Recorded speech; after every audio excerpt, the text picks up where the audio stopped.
Hello, everyone. Good morning. You can see hands. Hands.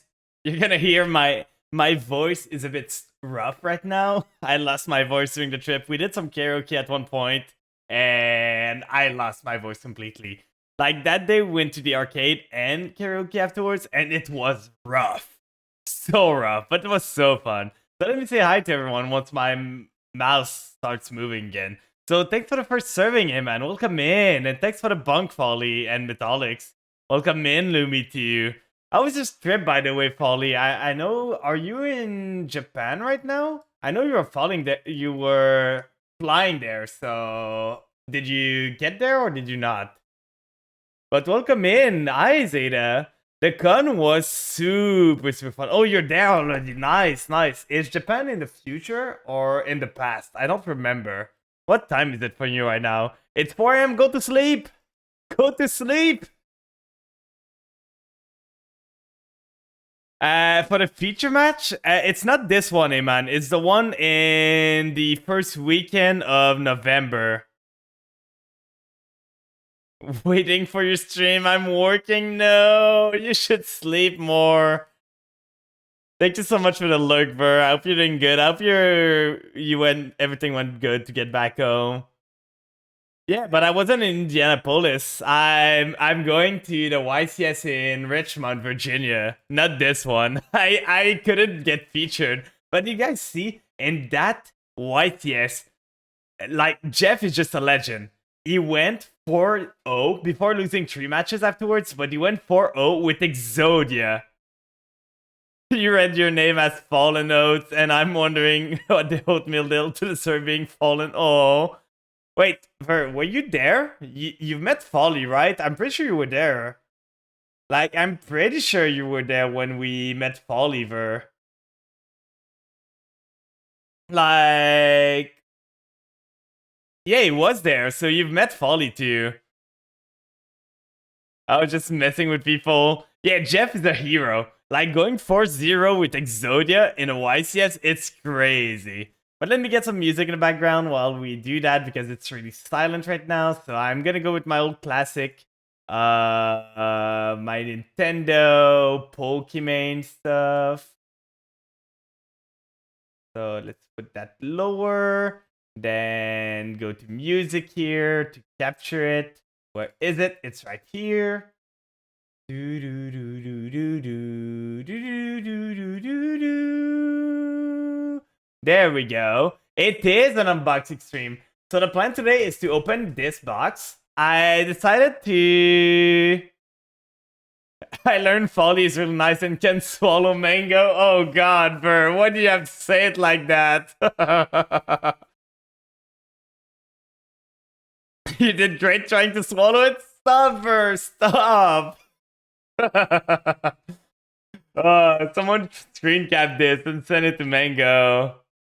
Okay, so the plan here, welcome in Mayasu, by the way. The plan here is to open 1 box of AGOV, and once we're done, I'm gonna go over the trip, what we've done, how it went and everything, and all the cool stuff. And then once we're done, if we still have time and we're still feeling refreshed, we're gonna go for some Duelist Cup because I did not play Yu-Gi-Oh! At all since last week, and I want my gem.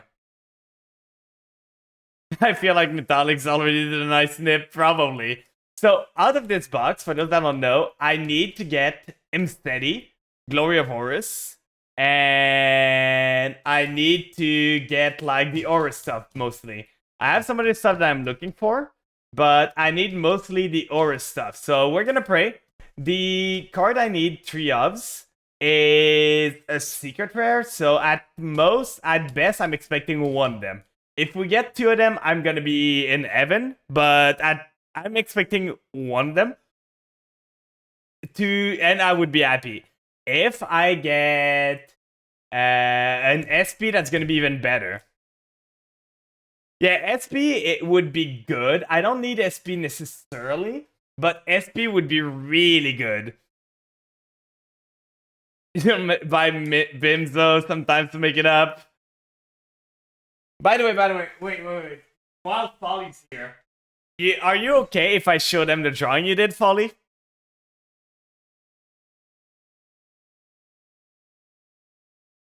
Just gonna wait. Because Folly did a really, really cute drawing. Like, when we met, Folly's the sweetest person ever, by the way. When we met, she had, like, special notes for us. And she drew, like, special thing on paper for us. And she gave that to us with, like, some eye mask. I have the eye mask here. Like, this thing. So, that's pretty cool. Yeah, yeah. And look what she drew. Like, it's way too cute. Like, it's way, way too cute. It melted my heart. Like, it's so good. Thank you so much, Holly. I didn't open it when we were together, but... Yeah, I'm gonna use the eye mask today, probably, or something. I don't really know how that works. I never used eye mask, but it's super, super cute. It was such a nice touch. I gotta one-up her the next time I meet her. For sure, I promised Folly that I was gonna... bring some maple syrup the next time I meet her, so that's gonna be that. But I gotta one-up her one way or another. So yeah, let's go to the card opening now. Let's start it off. Thanks for the follow, Mawasu. Am I saying your name correctly, or do we need to say it differently? I don't know. Please let me know. But thank you so much. It's greatly appreciated. So I think if I do that correctly, it's 4 from the back that you move forward to have the lattice. Meowasu, that would be great. So I think it's 4 for the back, and then you flip it, if I remember correctly. I'm not sure. We're gonna adapt as it goes. But how did you guys do while I was away? By the way, welcome in, Leon. I didn't say welcome in when you... It's Guy. Oh, it's you. Oh, now I remember you. I hope your trip went well too. Meowasu. I hope your trip went good. I hope Folly wasn't too much handle on the trip. So let's start with a papillon. Let's go. Camera, please focus. Thank you. Oh, it is Tina. That's Tina. I'm sad a bit. I didn't get to meet Tina while I was there. You're evil, man. What do you mean? I'm memeing. I'm memeing. You know I'm memeing. I didn't. One of the only person I didn't get to meet there was Tina. So I'm a bit sad about that, but I'm gonna have other chances to meet her one day. Then we have Exceeds and Trust. We have Sweet Roommate. And What Yuki. It's so crazy that they still release like What card. This archetype is so old. Nemeralia Repeater. That card, that archetype, I kind of want to make it when it comes to Matador. I know it's not that good or anything. What is nice now, kinda? I don't know. I never knew, like, the only thing I remember from What is the What Giraffe luck or something. Like, there was a luck that you could do. Yeah, EP Girl Turbo. And it's dessert, so it's kind of fitting, to be honest. Then we got Master Tao the Chanter. And to Terai. I don't know, those cards, what do they do? If this card is in your hand, you can target on face of monster in the main monster zone that has activated its effect on the field destroyed. Destroy it if you do special summon this card. Oh, that's interesting. That's like a small... Welcome in, Rampunculi. I hope you're doing good today. So, it's like a small... What is the name again? Kurichara? It's a mini Kurichara, this thing. Not as good, but still interesting. Oh, and we got... Please focus. Divine Temple of the Snake Eye. I have no idea. I didn't see this card anywhere, so I don't think it's really that good. But... I know Snake Eye is getting a lot of support, and it is a field spell. So, pretty interesting. First pack, nothing that It's a red grades card, right? Right? I don't know if they played this one. I know they play, like, the... girl. Snake Eyes field is only good for pure Snake Eyes. Oh, and Zeta, what was the card Leo was searching for again? Like, it was the... Dabbles, the wanted poster, right? So we got UFO Light, the small UFOs. Okay, we need one more wanted poster. Red Arrow, which is a kind of a neat effect. It is target up to 2 face-up monster in the extra monster zone. banish them until the end phase. So it's like an extra monster zone removal for 1 turn. It's pretty neat. Then Realm Eulogy. But that's secret, so I'd rather you pull what you need. Yeah, I know, but I'm gonna keep an eye for it. Return of the Tistina. All the Tistina stuff, I don't know if they're good. I heard that they did kind of decent. Like, people were playing with them and they do decent, but I didn't see them in the meta cut, like, top of anything. So, we got a new Earthbound fusion. They are releasing more and more Earthbound support, which is great. This archetype never was really good, but it was always an interesting one. So I'm curious to see if they're gonna release even more later on. Then we got the What Yuki. Then we got the Asset Mantis. One of the most like chat card of the set. It's so good. It's pretty good too for insect build. It's not the greatest, but it's a good power boost. It is buglish. You're interested in Earthbound, Mummy Booba, yeah. And we got the Testina XCs. Not the greatest one. I think this one's pretty, like, cheap. I even looked, and most of the time you don't even want to do that. You want to keep your Testina boss monster. I'll mount your asset. Oh. I'll let you do that any day, bro. Testina is unplayable, right? I don't know. I've heard that they do kind of okay. Like, not the greatest, but kind of okay. Bonk, you don't agree? It's pretty, though. It is pretty. Like, the art are pretty good. Like, look at that. It's like Crystal Creature. It's so cute. Then we go for Origami Goddess. Nice. What is this one? It's a level 1. You can toss a coin until the result is still, and if you do, draw 1 card for every 2 ads. Each time coin tossing effect resolve what those cards on the field. Double discards attack for each ads for that effect. That's neat. It's just Pot of Greed, guys. It's just Pot of Greed. Where's the sarcophagus? I know. It's just Pot of Greed. Just get 2 heads before you get a tail, and it's Pot of Greed. I don't know what to say. Startling Stare of the Snake Eye. There we go. Another Papillon. Then, oh, we got a Peacock, the small one. That's what really matters, Michael. Don't blind my opponent. Then why did I buy them? Exactly. You gotta put flashlight and LEDs over all your cards so they blind everyone. So those are the, like, spirit ritual monster. We got the Emerelia again. Then full armored Exes. Then we got the Starline, the Shrine, which goes with the spirit ritual that we just saw. Then we got the Starring Knight. And for our final one, Embrace of the Testina. We're gonna pull every Testina card ever, aren't we? Like, we're at 2 already. Not the greatest pulls right now. Like, I'm not finding what I need. Testina sweep. I don't need a Testina though. 1, 2, 3, 4. There we go. BRB gonna slap LEDs on my Yu-Gi-Oh cards and warmer figurines. Oh, what kingdom? The culture spell for what? Then Locus and Sarah. I know someone is looking for like Visa Samsara, so if we find it, that would be cool too. I don't know, is it a secret or is it an ultra, the Visa's card? Vanquish Soul, Snow Devil. The Vanquish Soul, I'm gonna need to look at the archetype to know what it does. Samsara is secret too. Okay. So I'm gonna need to look at the archetype to see what they do, because I don't know too much. So the Immortal Bushi mourns the mortal body. That's such a long name. Like, can you put a name longer than that, please, Konami? Like, at one point, they're gonna start like doing 2 lines for the names. They're gonna be one name, and then they're gonna be like under it another line. But it isn't a continuous spell. All monsters in your graveyard become warrior monster once per turn. Can restore all monster control. That's so bad. Why would you use that? Then we got Play of the Testina. Then we got Sinful Spoil of Dune. Riscala, I think, is how you say it. So it is a double Mantis card.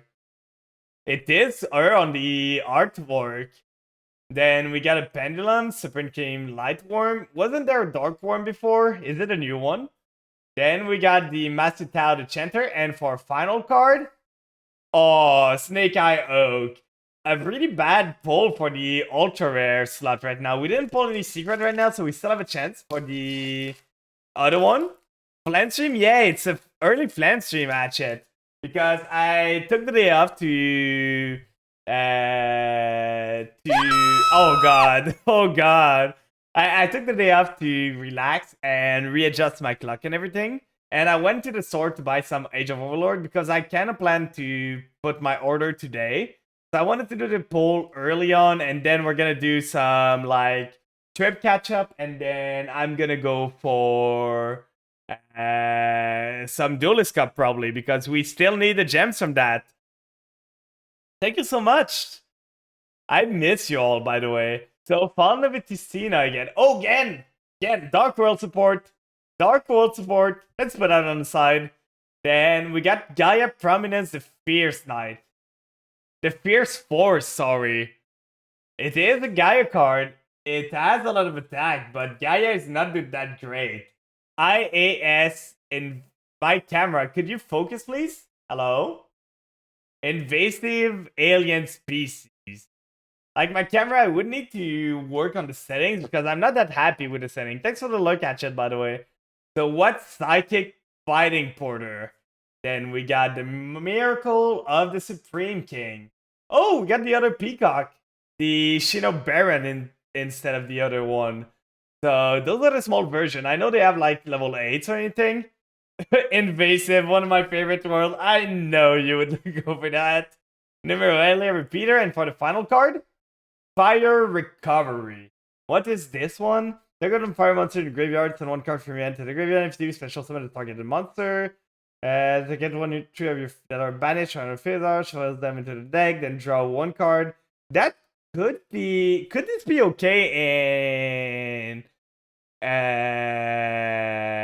Rescue Ice? I don't know. I don't think it does enough, but that effect screams Rescue Ace, to be honest. Welcome in, Dark Flavor. I bring good news. I'm getting a chibi PNG for my character that I'm using as my PFP for joining friends in Discord. Let's go! Let's go. If you want to drop it in the Discord once it's done and everything, feel free to do so in the art section. I love seeing people's PNG and everything. So we got Alpha Summon. Everyone here is an alpha, right? We're all alphas. We're all really good. It's going to be cute. Let's go. Oh, so this is the French card. Culinary Confrontation or Concours de Cuisine. For those that knows French. I love those cards. It's Hungry Burger support, right? Like, I might have to... I'm so beta, it physically hurts. Ouch. Nouvelles, I'm trying to build that. I might need to build that because, like, that would be funny. It's just a deck that I can play, and it's a French deck. I love how they put the French name, and then in parentheses, like, the English name. French derogatory. Welcome in, Prince. We haven't pulled that great right now. Sharp Sarga again. Then Sweet Roommate. Then Cursed Bridal. That's a Riri card. That's a Riri card. Then we have the Supreme King Lightsworm. We got Philly, Pit Knight Philly, which is pretty great, to be honest. It could be a game changer. And for the oh, we know it's a fusion, the final card. We kind of spoiled that a bit. If you pull anything camera related, I'll take it. Okay, I'm gonna keep it in mind. Well, we have a fusion for the final one, so maybe anytime a girl asks me for dinner, crumble like a house of cards. No, never. Then we get Discordance on the Testina. And ask and you shall receive, Prince. Ask and you shall receive. Just as you join, we got the end loop card. So I'm gonna put that on the side. Might even sleeve it right now, just to protect it. Like, I'm gonna put it in a single sleeve, and I'm gonna double sleeve it away afterwards. But just as you join, we get the card you want. That's crazy, to be honest. You're just that lucky, Prince. You bring the luck with you. Can you bless my poll for Imseti now? I would need Imseti.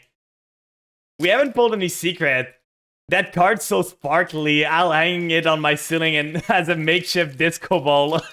Well, you could use like some quarter century or something to get them for disco ball. I'm pretty sure that would work.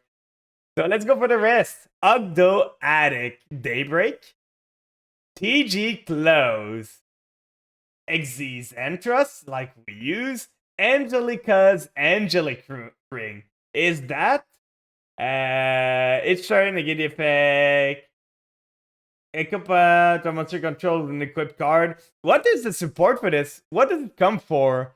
When I buy boxes at the YCS, I'm gonna pull a quarter century SP. We should all like buy one box and do an opening together, just to see who gets a better box. And like we could say the one with the worst box pays for the first round of drinks for everyone. That could be fun, right? Like it could be a small gamble. Reptile support for my Ogdo Attic. Ooh. What if we all split an entire case? That could be funny too. We would have to see. What Psychic Fighting Porter? Then we got Full Armored XPs. We got a Peacock again. We got a Mantis. Mantis, bless our poll, please. Please. And TG all clear. No real value for now. Like, nothing really interesting. I'm looking for Typhon, maybe. But even in my testing, I removed Typhon from my build. I'm looking for the King Sarcophagus, which is an ultra rare, so we are looking for that. But I think Zeta said that he had some King Sarcophagus that I can use, and I'm looking for any Aurus card. So Gaia Prominence, the Fierce Force. Then we got Samsara again. We got the Sweet Roommate again. We got the Watuna. Then we got the Transcendosaurus Exaraptor. Then we got the Watyukai. We got the Sinful Spores of Noon again. Then we have Vanquish Shoal. Oh, I did it wrong this time. So we got the Snow Devil, and we got the Vanquish Shoal card. Jalong. I don't know if they play this one. I know Vanquish Shoal is still pretty good, right? From what I heard, the top cut of the last YCS was a lot of Rescue Ace. But I feel like Vanquish Shoal should still be pretty okay. So for this time, I should not have messed this up. So we got the Concours de Cuisine again. We got the Return of the... Yeah? We got a What Kingdom? We got a TG Close. We got a Ken! Ken and Gen! They're together! Let's put a brother together. We got them together. With those two, you can like full end loop someone in Dark World now. It's kind of stupid. Then we got the Earthbound, we got the Play of the Destina. We got the Soul of the Supreme Celestial Kill. And our Ultra, our secret, is Burning Dragon. A pretty cool looking card, but not the one we're looking for. At least we're not getting doubles right now of Ultras and everything. So let's see what we do. Now we have 1, 2, 3, and 4. Put them up front. Then we get a Peacock again. Shino Baroness. Then Alpha Summon again. We get the Origami Goddess. We got again. We got the Leela Rap. We got the Miracle of the Supreme King. We got the Tarai. The Star Line Above the Shrine. I love the name of this card, to be honest. And the Supreme King Gate Magician. A Pendulum card. There's way too much text on this thing for me to actually, like, pay attention to it. I'm not reading that. I'm a Yu-Gi-Oh player. What do you expect? I'm not reading that thing. And we're almost done. We have 3 packs and we're done halfway, guys. That Supreme Gate card is so nice. Is it good? What does it do? Such a good pen card? Oh, then I might have to look it up to see what it does. Like, let's see. Let's do some reading comprehension together. Pendulum effect. Supreme King Z Arc you control cannot be banished by your opponent's card effect. During your main phase, you can destroy this card, and if you do, place one Supreme King Gate Pendulum monster from your end or deck in your Pendulum zone. Oh, that's great! It's such a donut.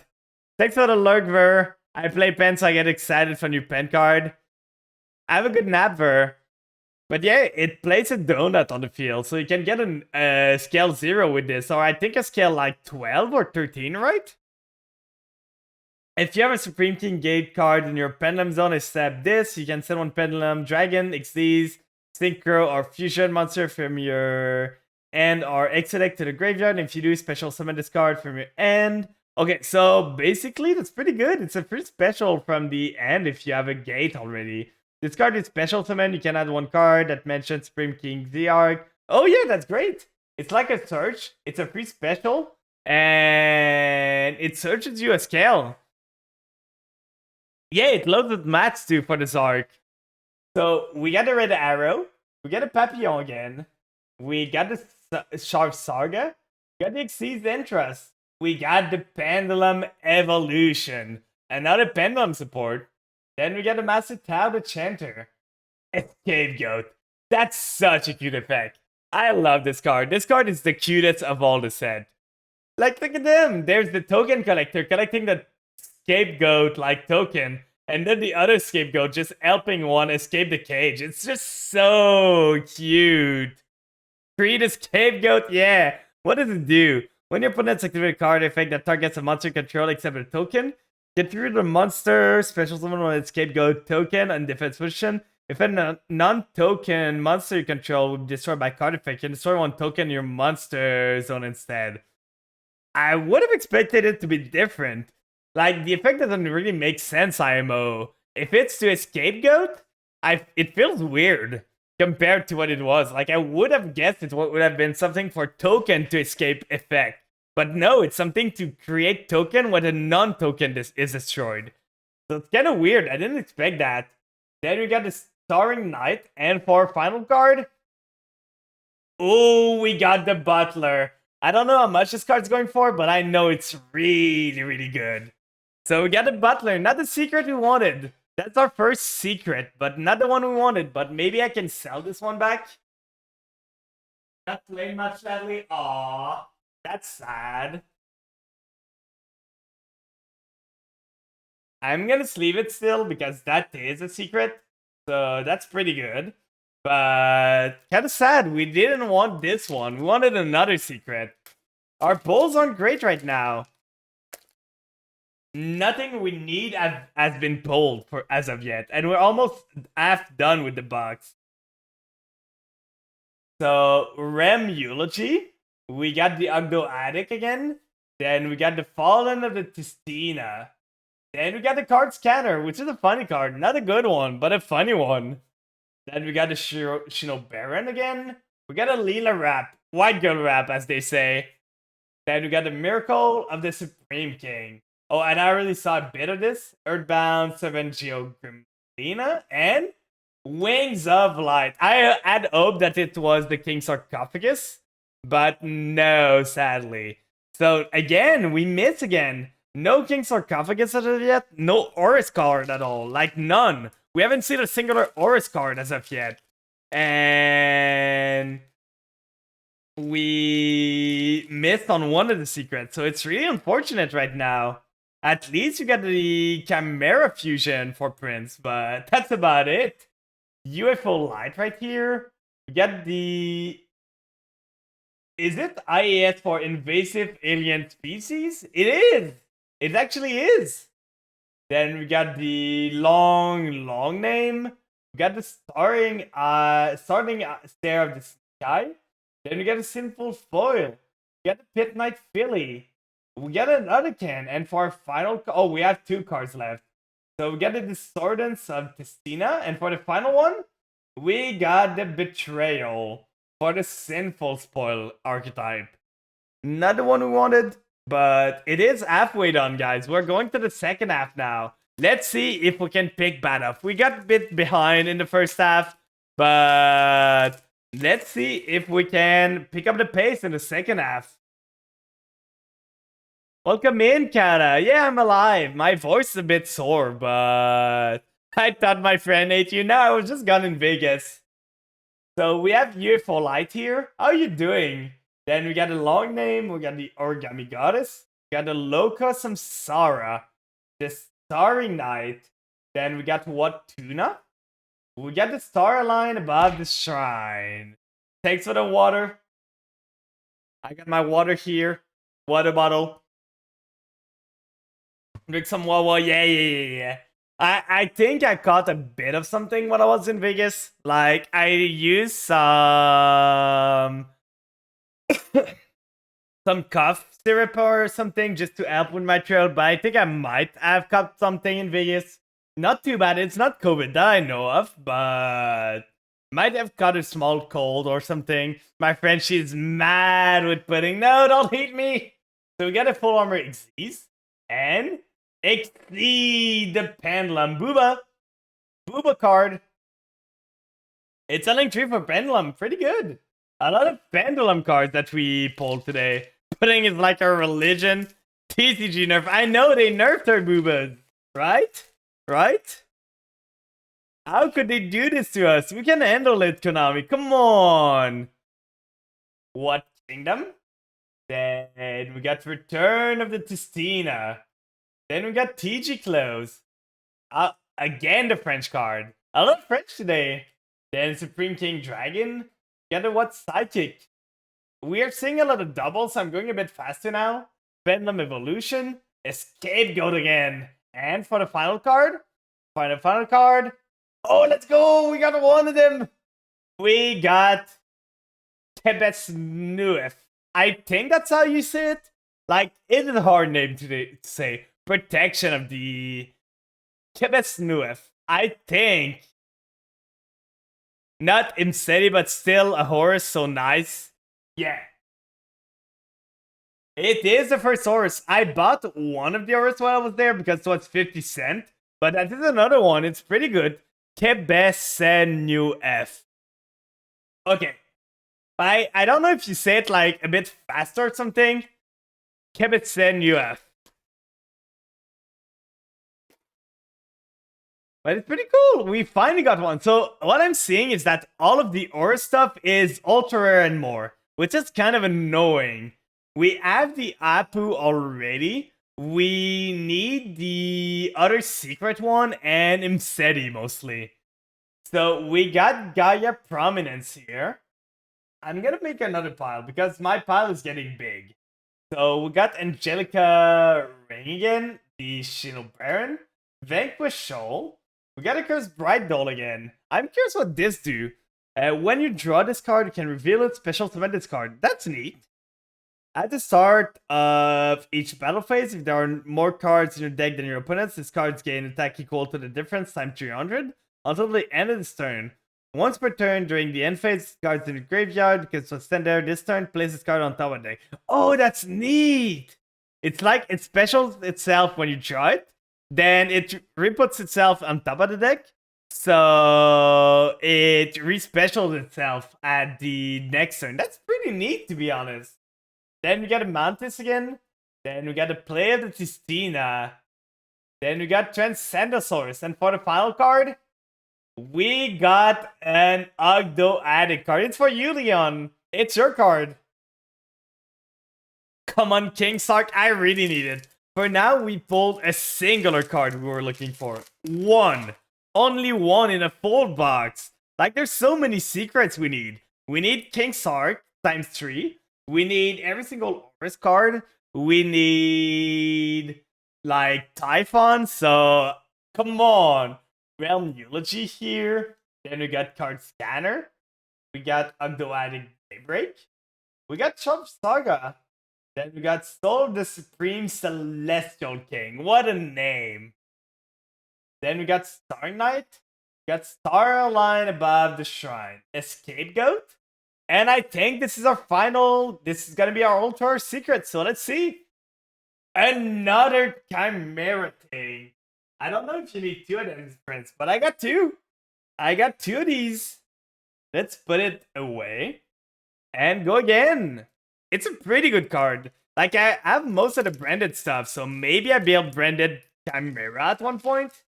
Like, I have most of the branded stuff from the structure deck that they did at one point. So I could maybe build the Chimera branded card one time. So we got the Angelica's Angelic Ring, the Card Scanner, the Papillon, then we have UFO Light, we have Tina, we have Soul of the Supreme King, Tuna, I love that it's a tuner. It's a tuner that's a tuner. It's just so good. Then we have Numeria Repeater. And for the final card, let's go! We got one, guys!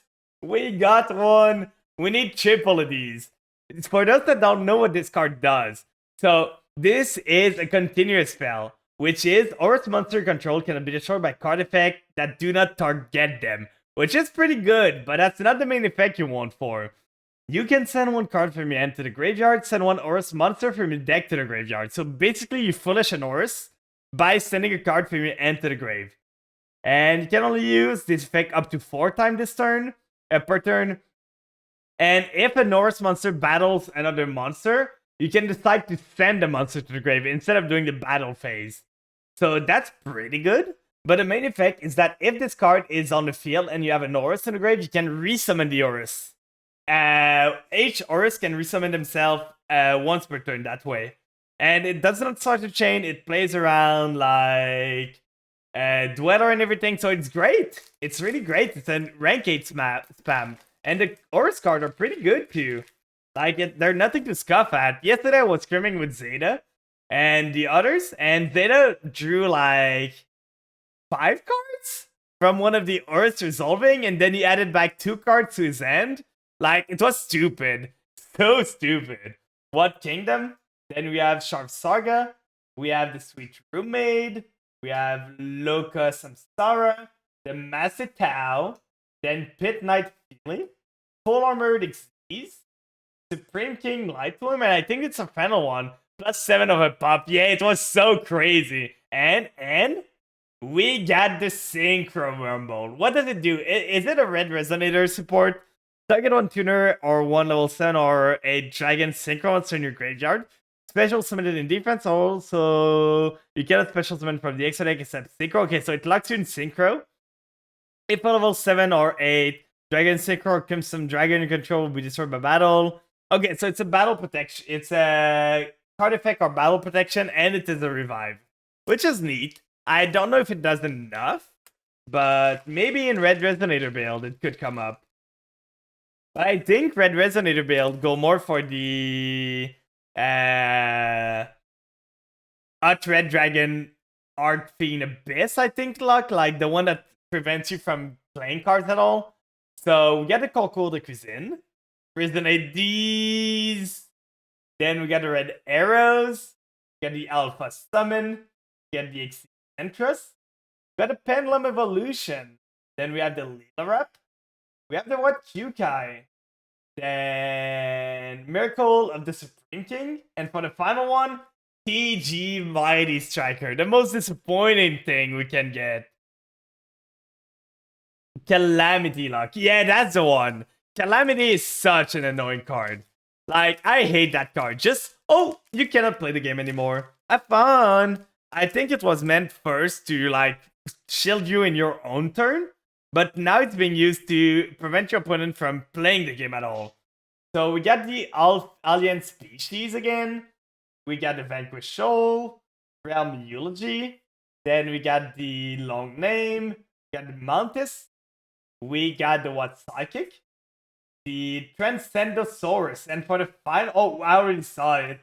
It is the TG Limiter removal. A secret. So we missed on our secret, guys. Kinda sad. No secret that were worth it in this pack. Like, we had the Butler, but both our secrets were really kinda bad. Now the only chance we have is that in the last 3 packs, we get a Quarter Century. That's the only chance we have of getting, like, Glory of Horus or anything. So that's gonna make me buying card a bit more expensive there. But let's see. So we got the Tistina again. We got the Ogdoadic Break.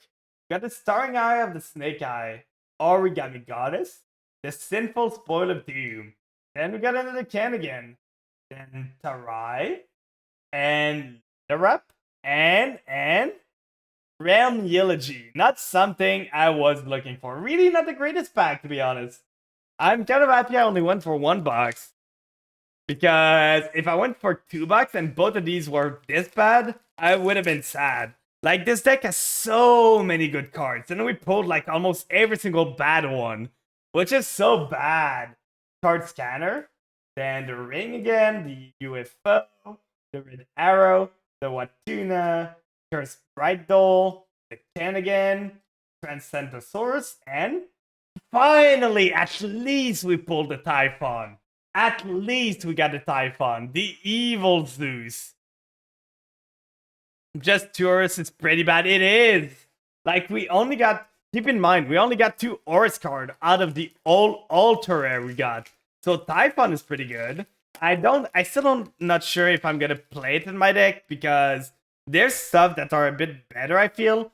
From testing, not at any point I felt that great to play Typhon. Like, the only time I would feel great to play it is against a Dragoon, I think.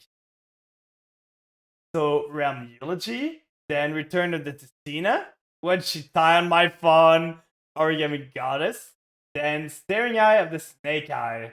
We got Discordance of the Testina, the Earthbound card, the Watsuki, then the Estet Mantis, and for the final card, it is the final pack here, guys. So will we get anything good? No, Snake Eye Ash. So a pretty disappointing pack opening, to be honest.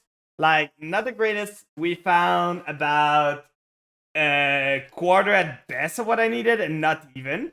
So kind of disappointing, but we're gonna need to do with it. I'm gonna just buy the other cards.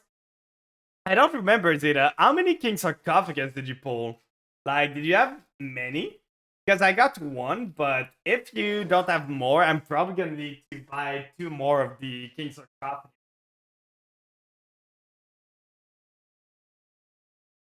You have 1 extra King Sarcophagus? Okay, so I'm gonna need 1 King Sarcophagus. I'm gonna need the secret. Like, did you have the other secrets? Not the Glory of Horus, but the other one in extra? That's the other one. I'm not sure if I get. So, from the pool, what we got were D, which is fine. Got double of the Chimera Fusion. So, we got 1 King Oh, I'm not centered. So, our secrets were, sadly, a TG card and the Lady Labyrinth. I don't know the Lady. You have 1 other Duamutef. Okay. So what I need right now is triple Glory of Horus and 2 King Sarcophagus, mostly. And my deck is complete. So that's pretty good. 1 second.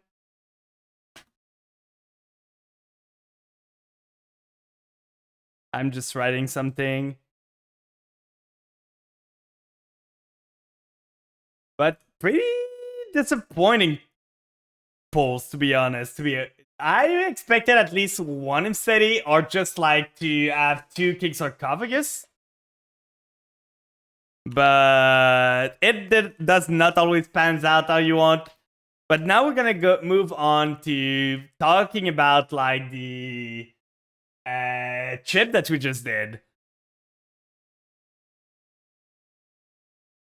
So let me just write that down 3 times.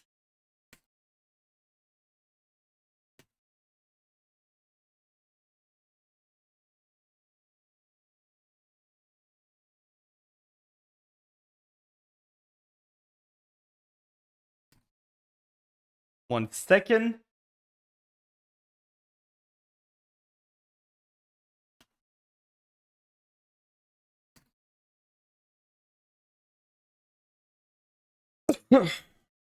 Okay, so everything's noted down now, and we're gonna move on to the next part. So about the trip, how it went is I'm gonna keep the camera on because I'm gonna show you what I got and everything. I went back home, and while on the trip, I was keeping track a bit of how much I was spending, but not like to the dime. And when I came back home, I got so surprised of what was like happening and everything. So let me just go to just chatting because we're gonna be chatting for a small bit. So let's move to another category while we do that. right here. Then, like, I looked at my credit card when I came back home, and it was a bit higher than expected. Vegas is expensive. Like, just the Uber there were like so pricey. Just getting Uber around was crazy expensive. Like, minimum $20 just to go from one place to the other. So that was a lot. Just the night I came to the airport, it was like midnight, and the Uber was about $50.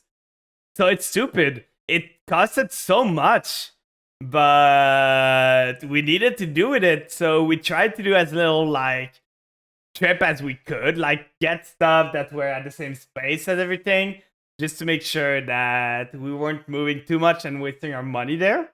But how it happened is I went out of where I live on Wednesday at 7 a.m.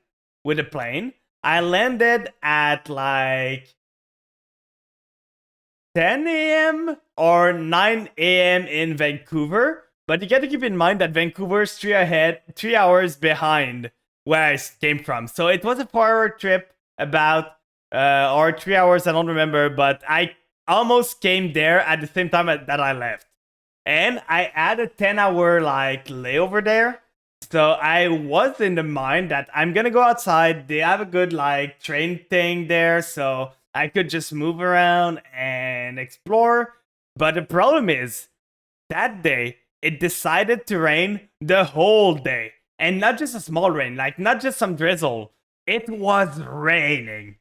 But I still went outside because ain't no way I'm waiting 10 hours in an airport by myself doing nothing. So I went out there, I moved around. It was pretty neat. And then I got back to the airport afterwards and passed custom, went to the US and arrived at Vegas on Wednesday at 11:30 or something. So at that point, I looked for Uber, I looked for a way to get to our Airbnb. And during that night, we didn't do much. We waited for the others. We waited for everyone to come to the Airbnb. And then we just slept. And the next day, we went to early in the morning, about like 9 to 10 a.m. We went to pick up our badges. I have it here. I added some sticker there because Leah was going around. She was giving her sticker to some people. So I got a sticker, Leah sticker here. And at one place, I bought like this thing, which is pretty neat. Like, I like it. It's just an acrylic stand from Coliseum. So I got this, and by buying this, they gave like a small mod badge. So I just said, why not put my mod status on my like TwitchCon pass? So that was pretty fun. And there's my TwitchCon pass. I found it so cool how they did the TwitchCon pass. The QR code here, you can scan it, and it brings you to the Twitch page of me. Or any, like, if it was someone else, it'd bring you to their Twitch page, which is really cool.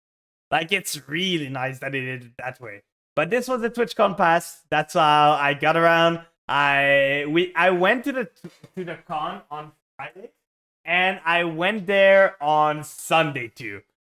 So on Friday, on Thursday, sorry. So we're on Thursday. The con wasn't open yet. We got our badge though. We could get them early, so we didn't have to do a line on Friday and anything. So we got a badge. Then we moved to a small cafe. I don't remember the name of it, but some people grabbed some stuff. Then we just walk around the strip a bit and grab some stuff from the mall there. So we move around. We find some cursed stuff. I'm gonna put a picture on Discord, but I found some Crocs that were themed around Shrek. Why?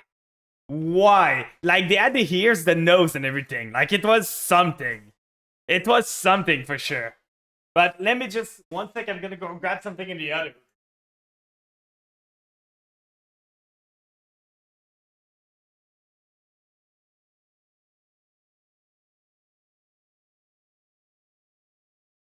The Shrocs are real. They sure are.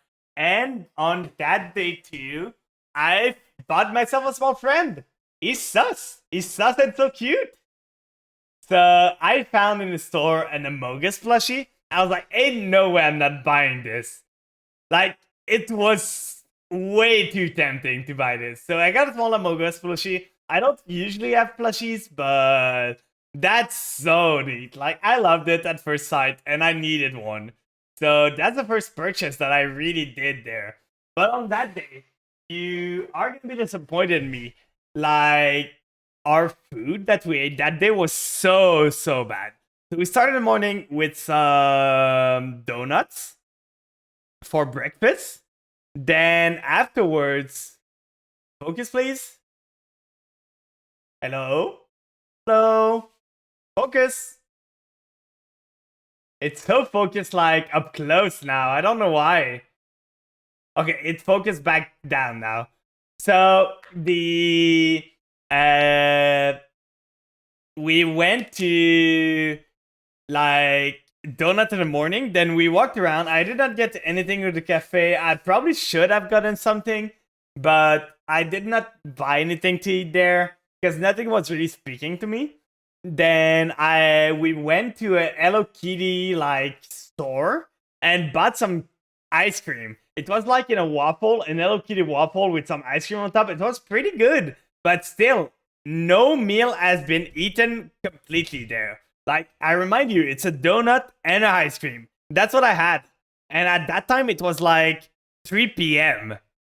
Then we go to like a Korean hot dog where I get myself a normal hot dog, which wasn't that great to be honest. The picture made it look way better than it was. And that was basically what I ate the whole day. So a hot dog, a ice cream, and a donut. A pretty good day, right, for food? So the next day, when I go to the con, I was like, I need to find myself a real food. Like, I need to find myself something real to eat. A full-on, like, meal that has everything you would need. Like, that has proteins, that has, like, meat and everything. So I was looking for that. So in the morning, we go to the con. I made some crepes for the people that were in my Airbnb because I brought some maple syrup from home to make them try it. And while I was there, like, Kana and Eka weren't in my Airbnb, but they asked me to bring them some crepes with some maple syrup. So I did it because the maple syrup was in a can that was open. So I clearly cannot bring the whole can to the con. It would be stupid. So what I did is I used one of the empty water bottles that we had. I moved some with a spoon. Like, I had the water bottle there, and I just moved with a spoon the maple syrup in the water bottle. And then I put the crepes in aluminum foil and brought them to the con that way. That was so dumb. Like, I was just walking the whole day with maple syrup in a water bottle for some reason. They liked it though. But for sure, when they tried it, it was not warm still, so kind of the taste was gone a bit. But still, they tried it. Then at the con, we moved around. I got some stickers and stuff. Let me see if I can find them. I didn't prep too much for this, but I got myself some sticker. Let me go look if I can find it.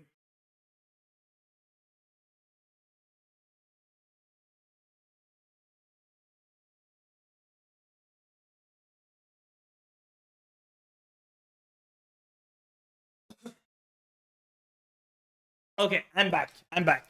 So the first thing is I bought something there for Folly for when I would meet her, but I forgot. So now I just gotta meet her again to give it to her. But I got a small like boba keychain, which was pretty cool. So I bought her that, but I forgot to bring it when we were meeting. So it's gonna be have to be next time. Then I found. Let me remove it from the plastic bag so there's not too much reflection there.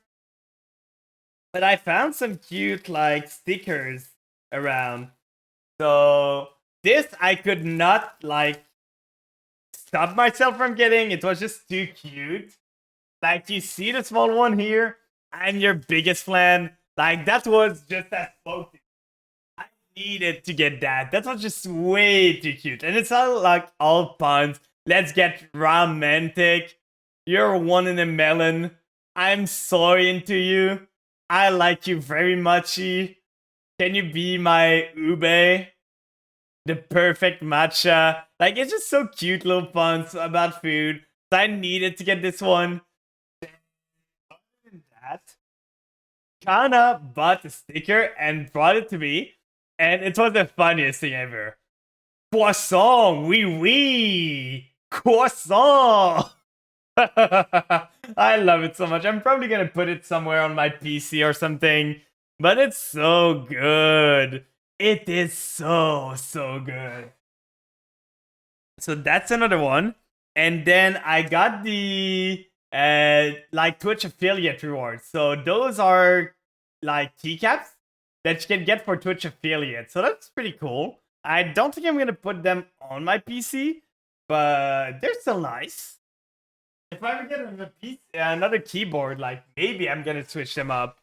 But that was pretty much my first day. Didn't spend too much there. Like didn't spend too much on the artist alley. But on this on Sunday, I went back and got myself an 8686 poster. I saw a poster of Code Geass that was really cool in the same place, but sadly, it was not available, and I would have loved to get it for print, but it was not available at that time. And if I got it with shipping, I don't know if it would have come in early enough for him to get it and for me to end it to him at like the YCS. So I ended up not getting it, but it was really cool. The poster, by the way, was $60. So I don't have it rolled out again. I need to like put it on my wall and everything, but it's really cool. I love 8686, one of my favorite anime. But that was the con that day. Then it was Friday. So what did we do on Friday again? I remember we went to round 1 later in the day, but after the con, did we do anything else? I don't remember. It's escaping my mind. I'm losing my mind, guys. But I know we went to round 1 and I played the machine a bit. It was the first time I went to a round 1 ever in my life, and it's super cool. So we moved around. I played some like claw machine and everything. Did not win anything that night, but Dragono was amazingly good at those machines. I know one of my friends won me something, so let me grab it. And yeah,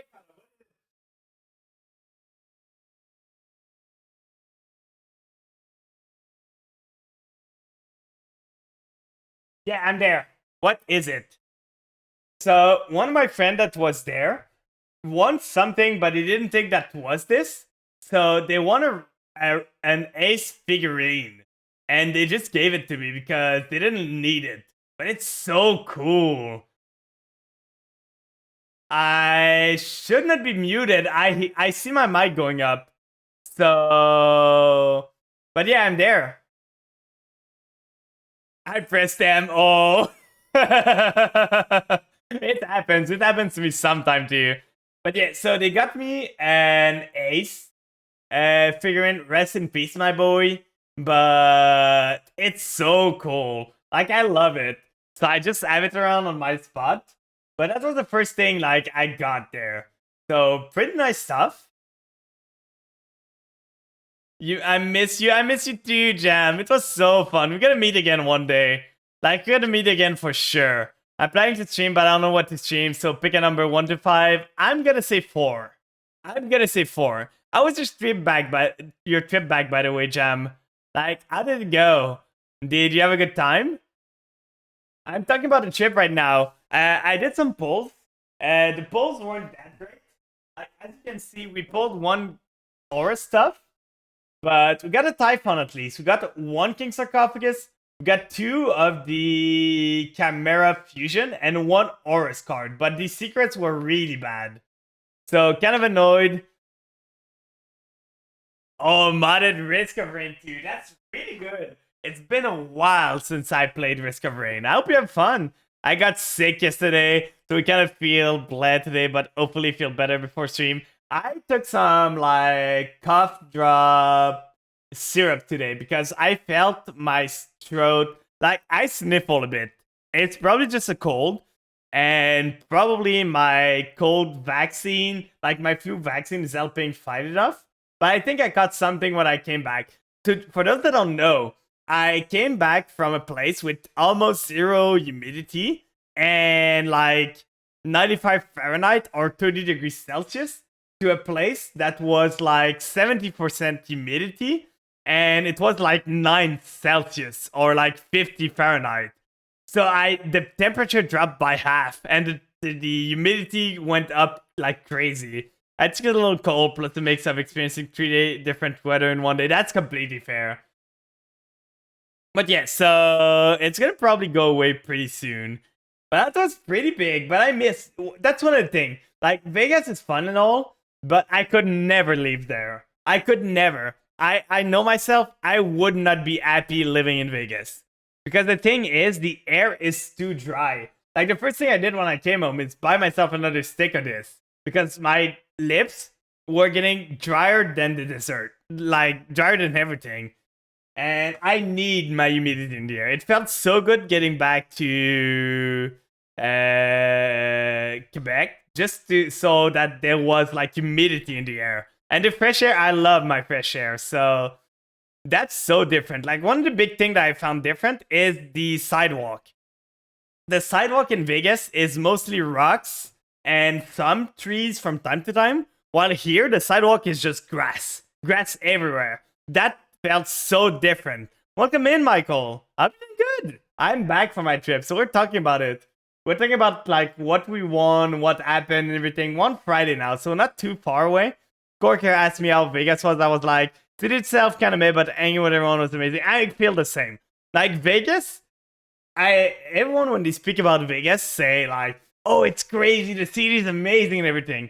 I was not that impressed by Vegas, to be honest. Like, it was a city like anything else. It's not a place I would go back again if it's not to meet people, to be honest. I have a way better place to go for a travel trip. But it's mostly the experience, meeting everyone at TwitchCon. TwitchCon was really fun. And just meeting everyone. But Vegas in itself, it's expensive. And it's dry. And like, other than the strip, everything else feels kind of bland. And the strip is so expensive. So those are my take on Vegas. Might be some hot takes and everything, but that's how I feel. So we were on Friday. So on Friday I did some rhythm game. I realized that I'm the worst at rhythm game. I'm so bad at rhythm game. But it was so fun. We played a bit. Vegas is cool, overhyped, expensive, so freaking hot. I know, I feel the same. But after that, on Saturday, I did not go into rhythm game or fun. They're sure hard. I wish I was better at it, but my boomer brain is just not fast enough to deal with them. So on Saturday, the plan was to like explore everything. So on Saturday, we went around. What did I do on Saturday again? We went to a K barbecue. It costed a bit, but it was so good. Like the Korean barbecue was just amazingly good. So we went there for lunch. Then after that, I met with Folly, which gave me like this amazing drawing. Like I said, we met with her, we met with everyone, we had some good talk. We went from some shaved ice, which is good. Not my favorite. I prefer ice cream still over shaved ice. But we got we got some shaved ice, and then we went to Folly's your bestie. Yeah, she's so good. Then say Thai? What do you mean? Thai. But like we went after the shaved ice. Oh, maybe I meant shaved ice and it sounded wrong. I don't know. But like we went for some shaved ice, and afterwards, once we were done, we went to an arcade, which was really fun. Like we played all the game. There was a Monster Hunter racing game that was so weird. I gotta try and find it. Like, let me see. Can I find it? Monster Hunter arcade racing game. I want to show you the Monster Hunter racing game because it's so stupid. Do I have a video here? Okay. I have a video, so let me show it to you.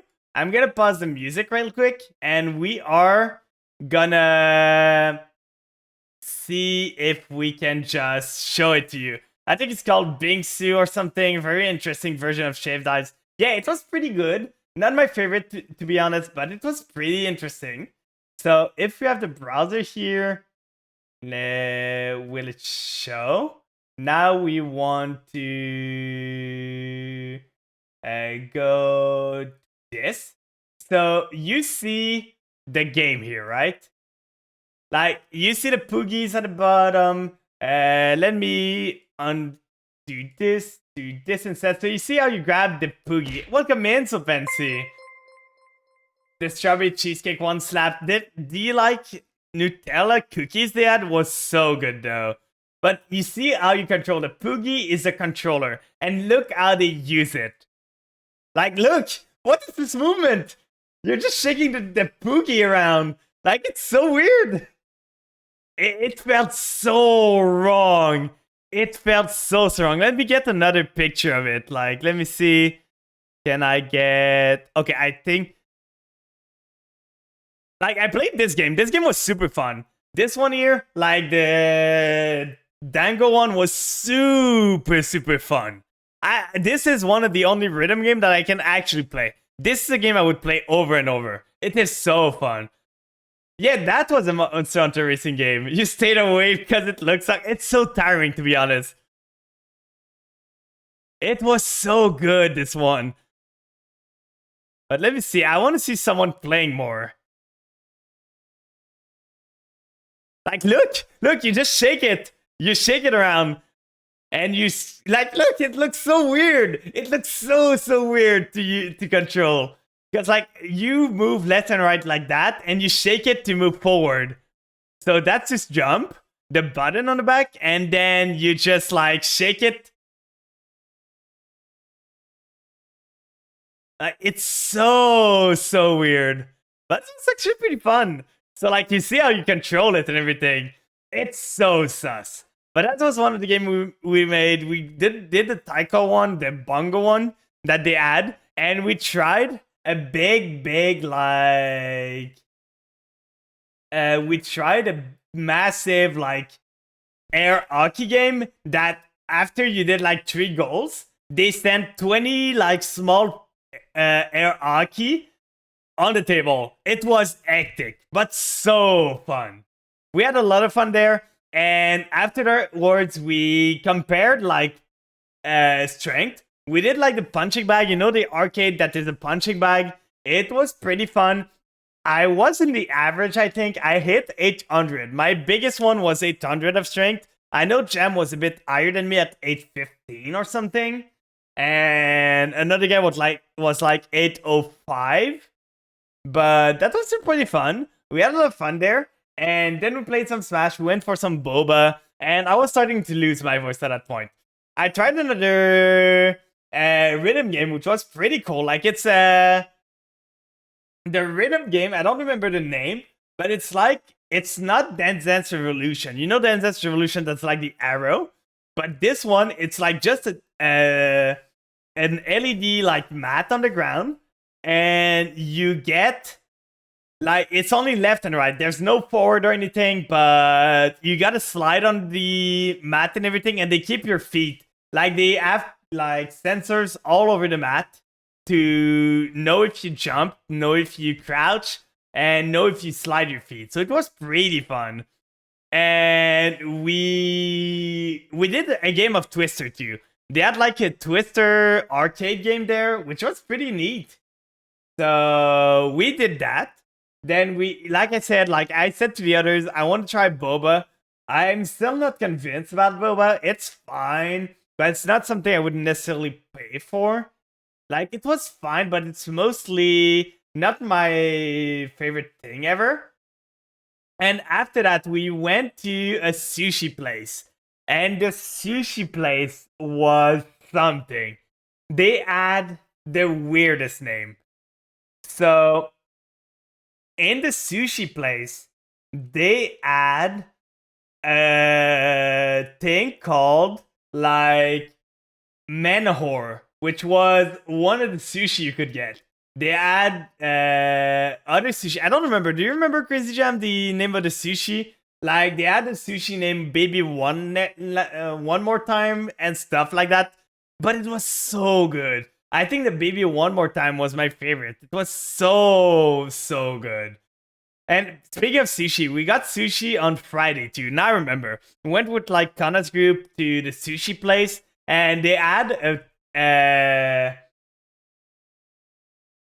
thing that was like named Screaming Orgasm. So we all shared the Screaming Orgasm together. No, the big party sushi, the one that we went to that had like the men or and everything. There was some weird sushi name there, but it was so good. It was super good. We got a lot there. It costed a bit still, but it was a good eat. We had a lot of fun. We clapped Seiji Soldier, for those that don't know. Like, Seiji came late, and when he arrived at the place, we just agreed to all clap together, and other tables joined in. He looked at us like pissed. He was like, "Come on, guys, I hate you so much." But it was the funny. Big party was Manor, fish and chips, crazy something, Mad Dragon. Yeah, there was a lot of different, like, sushi names, but this was super good. And after that, we went to karaoke with some people, and the karaoke was super fun. Plans don't have end, right? Oh, I don't know. I have like end stick. It's just end sticks, guys. Yeah, the 1 minute man too. Like, the names were funny. So we went to karaoke afterwards. We had a lot of fun. I sang like La Vie en Rose in person. So we had a lot of fun time. Everyone got a blast, I feel. Everyone seemed happy when they exited. And we left there at like 12:30. Oh, one was called Who's Your Daddy? I didn't even see. That's one hell of a name. So after that, oh yeah, on Saturday we went to round 1 too. I'm pretty sure. Or was it on Friday? One of the day we went to round 1, and I played the the claw machine a bit, and I was getting pretty good. Like, on Thursday, I wasn't good enough to get anything, but I had a goal. I had a one mission. It was to win at least one of these guys, so I could give it to Maple, because I know she has one already that is a shrimp from Japan.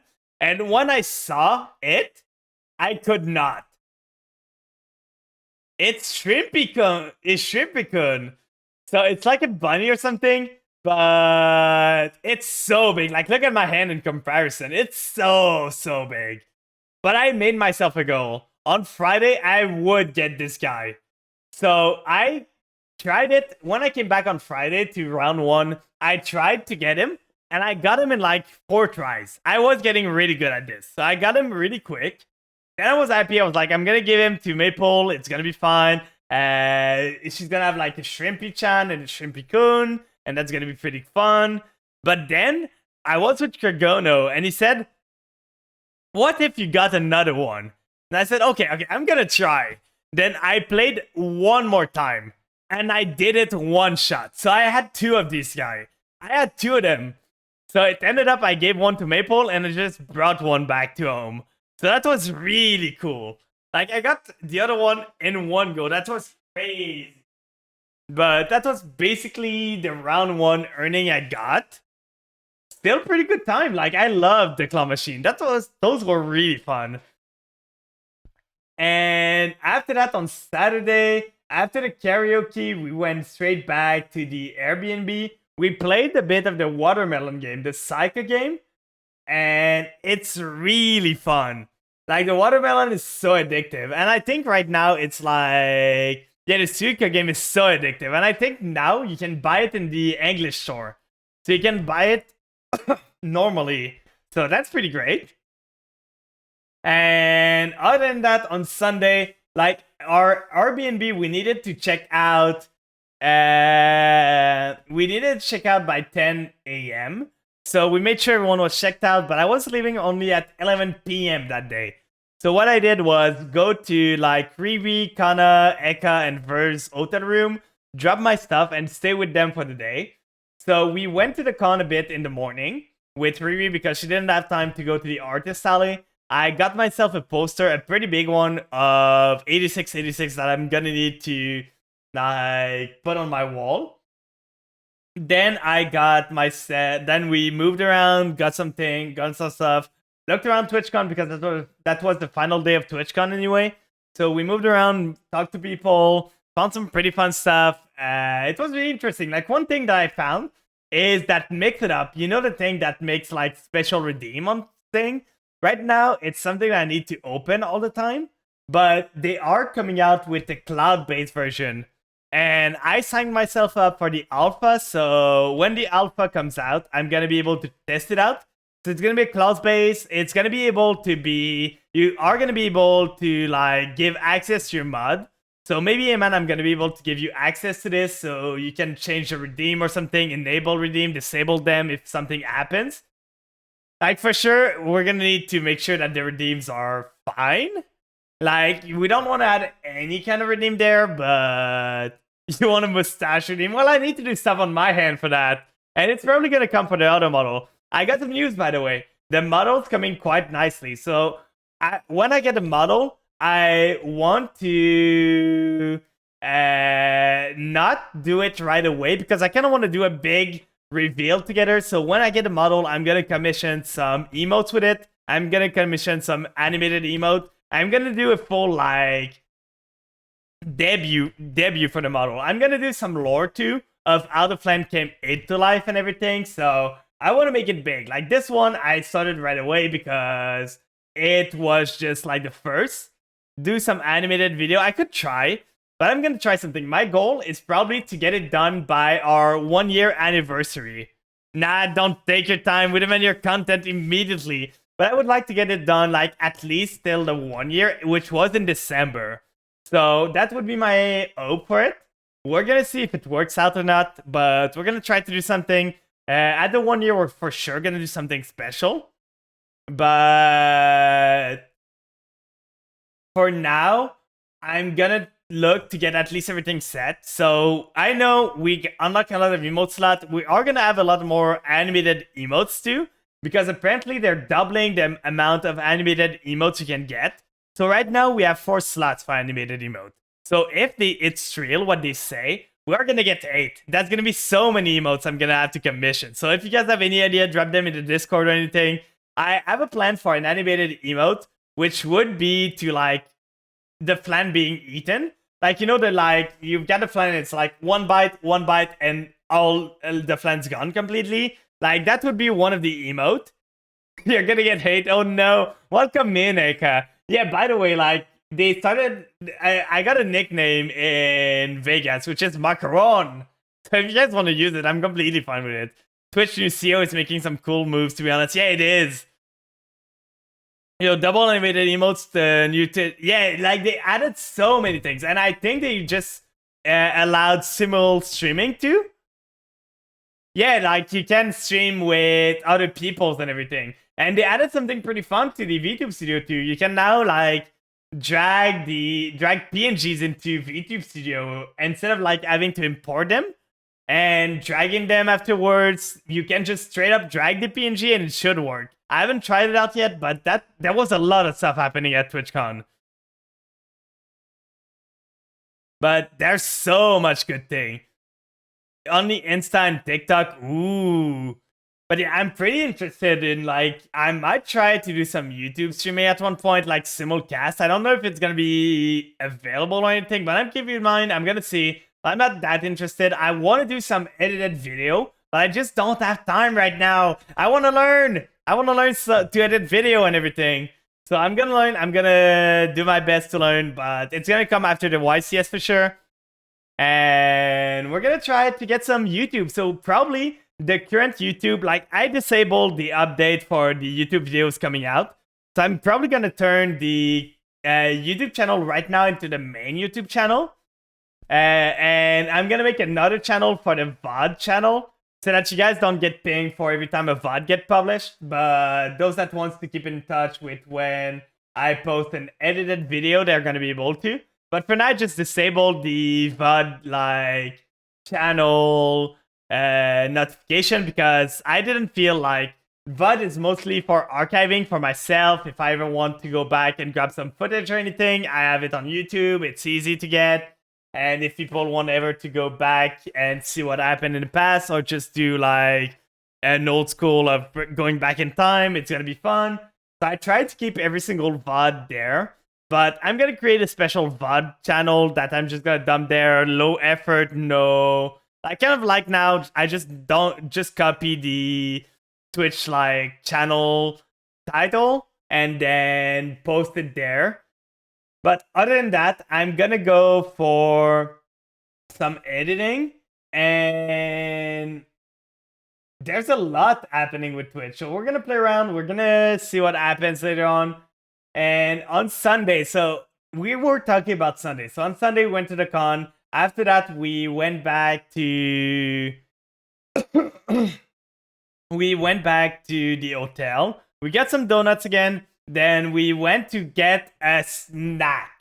A snack, they say. I don't know if people saw what Ver got, but it was his snack for the day. Thanks for the water. Let's see if I can find the so-on snack again. Let me see. I have it on my Twitter, so let's see. Where is it? Like, this, and now if I display the browser again, and I just do this, you see? This was his idea of a snack. This is Eka's arm, by the way. Like, this is not a snack, and half of it was eaten already. Like, half of the food was eaten already. It seems yummy, but it is the most American thing I've ever seen. Like, this would be triple the serving in Canada, but it was a singular serving in this restaurant. Like, it was the hotel restaurant. It was massive. And they had the poutine too there, which I disapprove so much. It was not like cheese curd. There was no green sauce in there. And it was mozzarella cheese too, which I did not agree at all. This was not a poutine. I gotta say my words. Your arm, it is your arm. It's so cute. Like, it's just so big. So that was the food they got. And after that, I did not join them afterwards. I think you went gamble, right? I think you guys went gambling afterwards, Eka, right? Because I had to take my flight. I left at like 8 p.m. I left to get to the airport at like 7:30 p.m. So my flight was supposed to leave at like 11:30, but I wanted to make sure I was there early in case customs went bad or something. Like, you never know what happens. So I wanted at least to be there 3 hours ahead. And I did not know how much the traffic's gonna be, so I just decided to go there early. But once I got to the airport at like 7:45 or something, my plane got delayed until 12:15, like midnight 15. So I got so delayed. Oh, I can show you the anime if you want. It is a certain scientific railgun and a certain magical index. If you want to see the anime, so let me just open it up. Let me just see.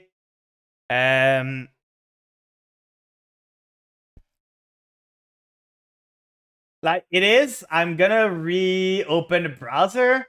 It is my favorite anime of all time.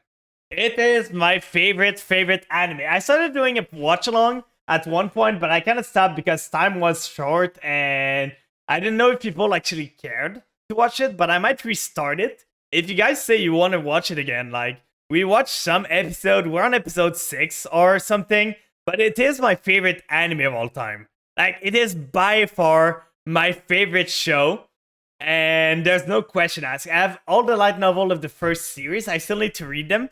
There's a certain scientific railgun here, there's a certain magical index, as you can see, which is the main franchise. So railgun is a spin-off of index, but how they work is that both of them happens at the same time. So it's like the same story, but seen by different point of view. So like sometimes events are only gonna happen in railgun, some events are only gonna happen in index, but they have like crossover events. You could see that a bit like the Marvel series. Like, you see the Avengers movie, like everything coming together, and you got like this Iron Man movie, which sometimes like some cameos of other character or something.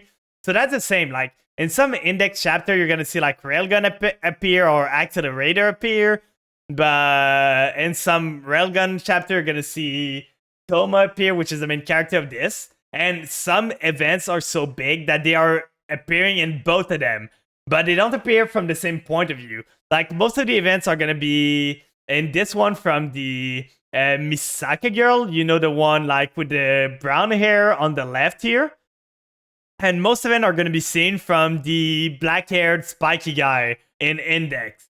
So it is one of my, like, I highly recommend. What I'm gonna say is that the anime here is, like, it starts slow, and the start of Railgun is a bit, like, annoying because of this girl. Kuroko is so annoying at the start. She gets better as it goes on, but if you can, like, get yourself to this, through this and get to the, like, later episodes, you're gonna love it. And then afterward, the second season, I would say the second season of Railgun is probably my favorite arc of any anime ever. The sister arc is what hooked me on this franchise. The sister arc in Railgun is just so good. So if we look at this, like this here, this first arc here, which is like the sister and everything, you see, like, it's the sister arc. It is amazing. And you see it in Index too. Like, this is one of the big arc of the franchise. You see it in Index too, but it is so more well told in Railgun because it is a story about Misaka. It is a story about the main character of this one. So this girl here, it is her story. So in what Index goes over in like 2 episodes, it's a whole season here. Like, the whole season is, you see, like, the arc ends at like episode 17 or something. I think the episode 15 is the final one of this arc. So 15 whole episode compared to like 3 in Index. So it's so much better. I know I have a certain interest in this for sure. What I can say without spoiling much is this show is based around Academy City, which is like the city, you see it in the background. So it's like a Japanese futuristic city where science is so advanced that they discovered a way to give people Esper ability. And it's like a battle between science and magic. So the magic user are mostly in Index part, and the scientific part is mostly in Railgun. So in science part, it's mostly based around physics and everything and calculation, and your power level comes out on how fast you can like do physics and everything. So like the main our main power is electricity, but it's how you use it. So she can like fire a coin, which with an electric force applied turns into a railgun. That's why she's called the railgun. And she can like magnetize sand to make a chainsaw and everything. She can hook herself on wall. So it's mostly not just like, oh, I shoot lightning, pew, pew, pew. It's mostly like, I'm going to use it to create a magnetic force to launch a big chunk of metal at you or something. So it's super nice. And there's like the science side, which is mostly railgun. And then there's a magic side, which a magic side is all like religion based. Like, Jesus would have been a magic user in this universe. The religion, rituals, and everything, Gollum and everything, it's all magic.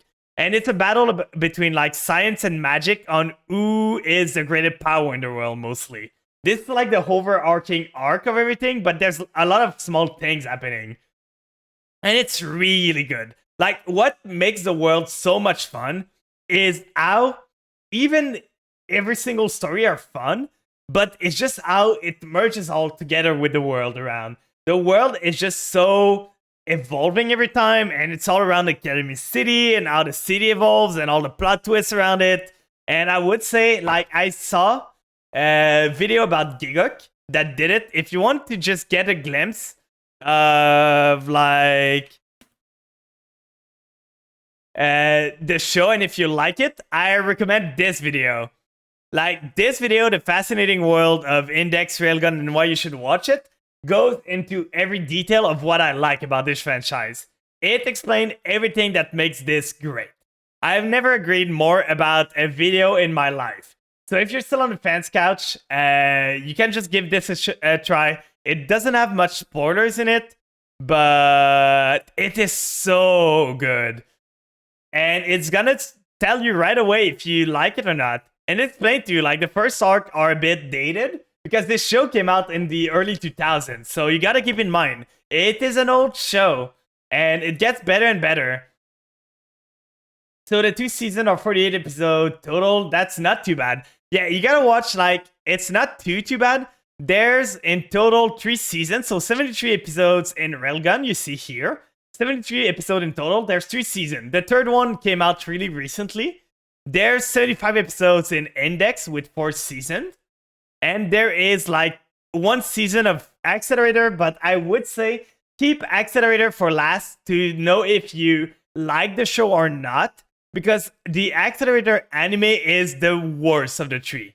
Like, the Accelerator was kind of botched. It wasn't the greatest. The story's not that great. It's mostly if after you watch those 2, you like Accelerator as a character, you can watch this one, but mostly you want to watch those 2. And the order doesn't matter too much. Like, how I said is that both stories happen at the same time. So let's see, like in Index, you can see, let's just load, please, Crunchyroll. So you see, right, that's season 3 right there. So let's go season 1.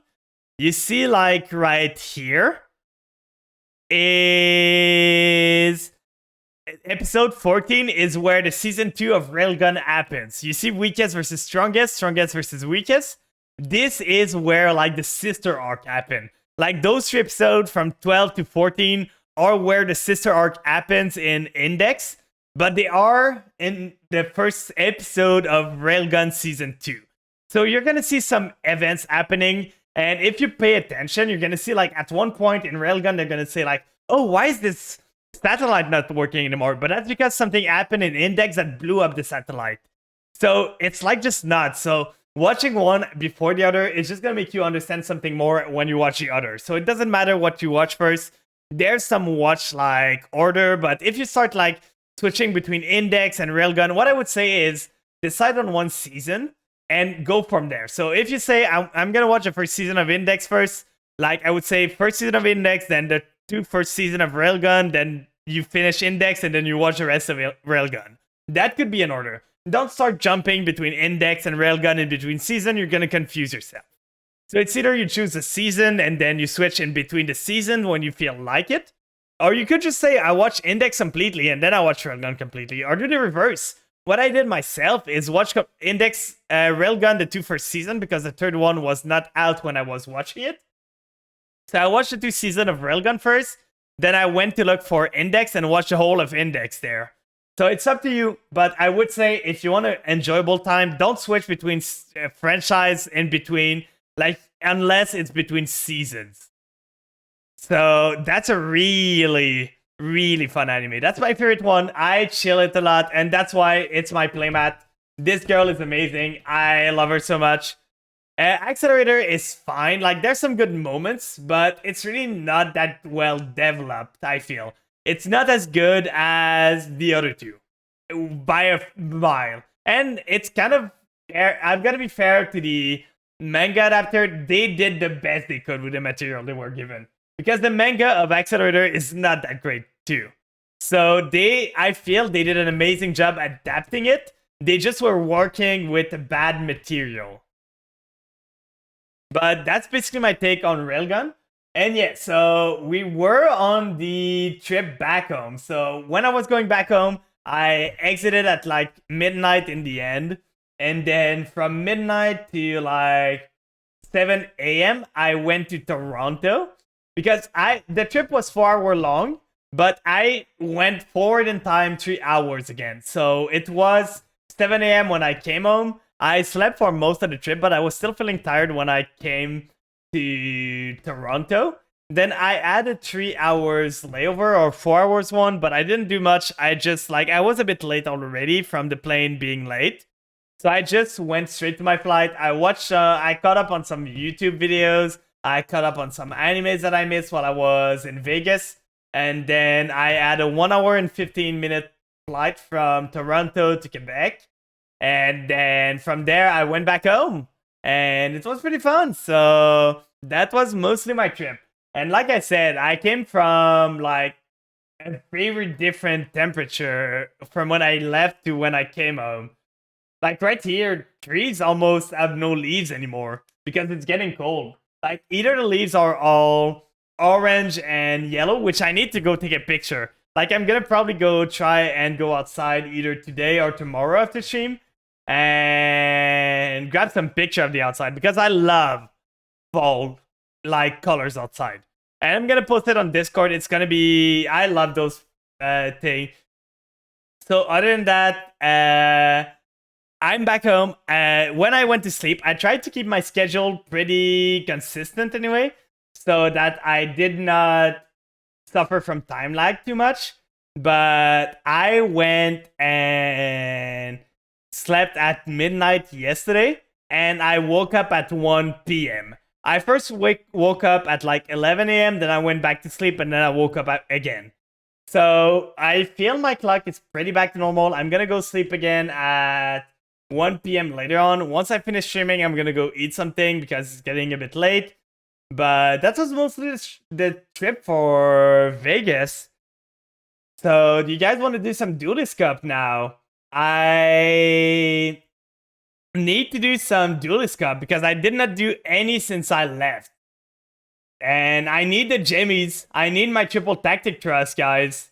So we're gonna try to get some jimmies. Let's switch the game again for some Master Duel. Yu-Gi-Oh! So, please. There we go. It should be updated now.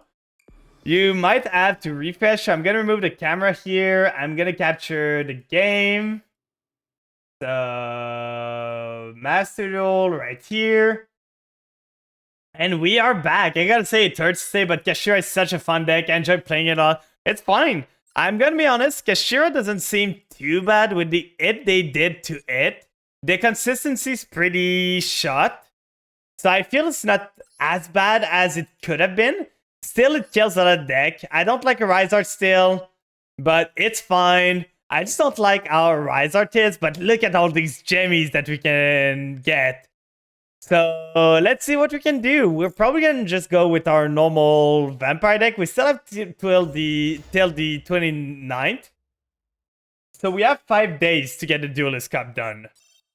We should be fine. We already got 900 gems, guys. Let's go. Never mind. I'm starting my polling. Never mind that. Let's do it and poll. We gotta get some trust in here. We gotta get some good trust, guys. Get to trusting. Yeah, there's a lot of awkward sand. Yeah, that's for sure. Like, the consistency is shot. It's so shot. Let's open this and see if we get lucky. Our last pulls in this pack were really not that great, to be honest. It was really not that great. So let's see. We got a Gunkansu ship. We got an engine. And we got the rescue. Rescue. This guy becomes a rescue ace later on, but it's so cute. Then, secret rare. Will those pulls be better than my AGOV pull? It's up to the cards to decide. We got an impulse. I'm kind of down to get all the rescuers that I can, because when the other batch of support comes out, it's going to be interesting to try them out. And did you guys see the Master Duel is going to get a card before the TCG gets hit? It's going to be pretty crazy, and it's a good rescue support. It's a Link 3 fire monster that plugs you into fire, but can revive Hydrant, can revive Turbulence, can revive a lot of stuff. Honestly, the only deck I was having a bad time with was Cash. Yeah, Rescues right now is fine, but it's still not the greatest. It needs a lot of help still. But, oh, that's pretty good. It's at 1, right? This one, Tournament Kashira. But it's pretty exciting. Like, we're gonna get a no-CG card before it comes to the TCG. So that's something to play around. They kind of screwed up with the PS5, like, ad. Here is the boy. He is here. Arise Art. Here to ruin our day. But yeah, like, we saw out of a PS5 Master Duel ad that the card was coming. Even before they announced it for the OCG. But now they fully announced it, and we know we're gonna get it like 3 or 2 days after the OCG gets it. And we're gonna be able to play it. It's like at the end of the month or something. So that's gonna be exciting. And let's see, you are, please, please. That's not the UR I was looking for. Not at all. Not at all. Where is my trust? I trust in you. I'm trusting you. We got a lot of rescue and alert. And final UR. Can we get one trust? We haven't pulled a singular trust yet. You had to craft all 3 of your trusts. No. Oh, triple UR. Let's go. Okay, I don't care about those ones, but let's go. We got a trust. We got one, guys. You decrafted 2. Oh. Sheesh. 2 secret you are in there. Pretty good poll, to be honest. I'm gonna wait for the other polls. I'm probably... Do I want to craft the trust right away? I don't know. I think I'm just gonna go with this deck for now. Not make any changes at all.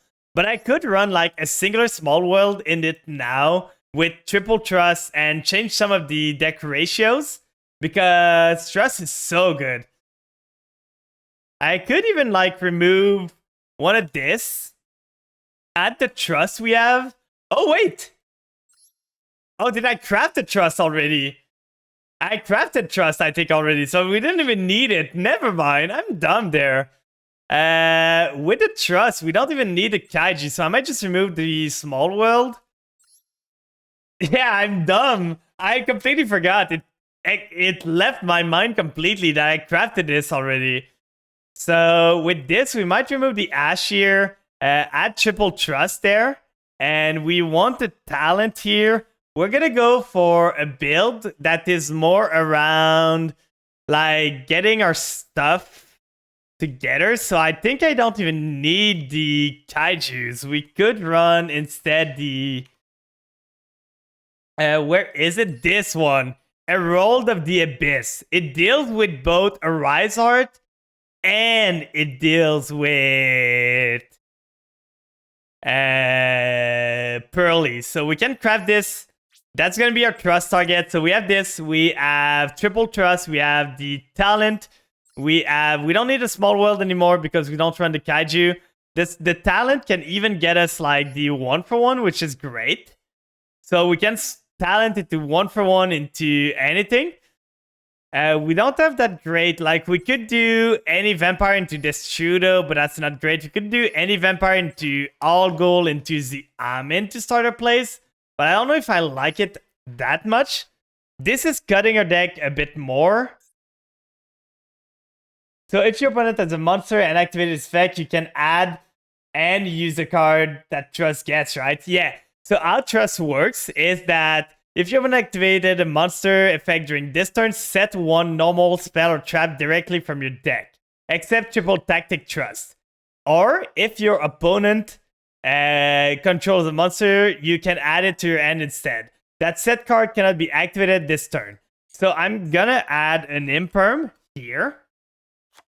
Because Imperm is great to just like set as a trust target. It is great because you just like triple tactic trust, you get the Imperm there if they don't have a monster and you're going first. You can talent for something afterwards. You get this. I can even get Ghost Fusion if I need to. So if I get... No, that's right. I cannot get 1-for-1 from this. I might even cut 1-for-1 to be honest, because I don't need it as much anymore. Yeah, I could do... That could be great. A pointer... it's double P, right? A pointer of the Red Lotus. That's such a mean card to run. That is such a mean card to run. But Deep Barrier for sure could be one. Deep Barrier here is a good one. We have... I could run just one Imperm in case. Like maybe one Imperm, one Deep Barrier, and... I'm really not sure about the 1-for-1 to be honest. Like I might just cut it. Because it's great, it fixes, but we have a lot of more monsters now, so...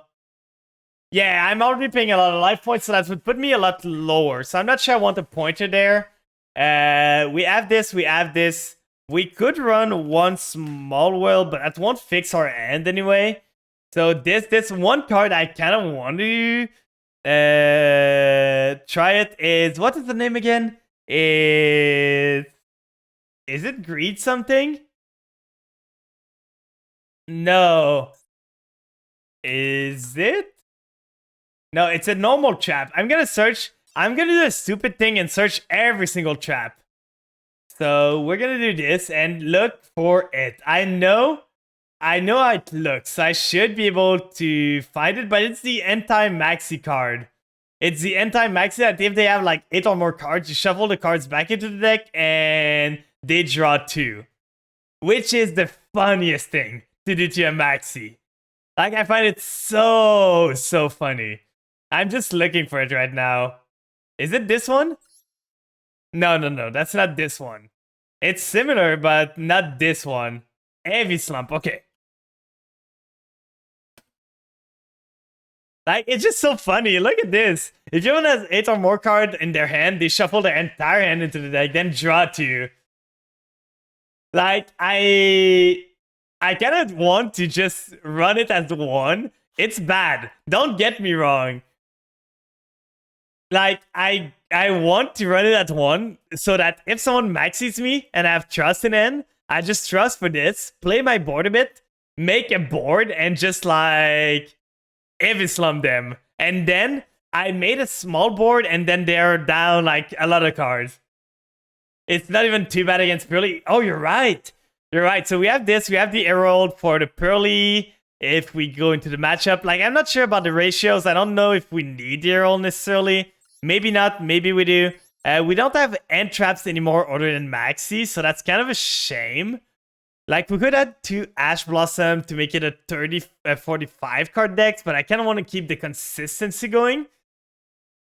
So I might just try with this, see how it goes. I miss my Aura stuff. Like with Auras, this would be so good. So we have this. We are gonna go to Duel. Go to the Duelist Cup. Go there, create from my decks. Then we are gonna do this, and we're gonna play around and try to see if we can win some games with this. This is a beta version, by the way. Like, it could crash completely. We have a really...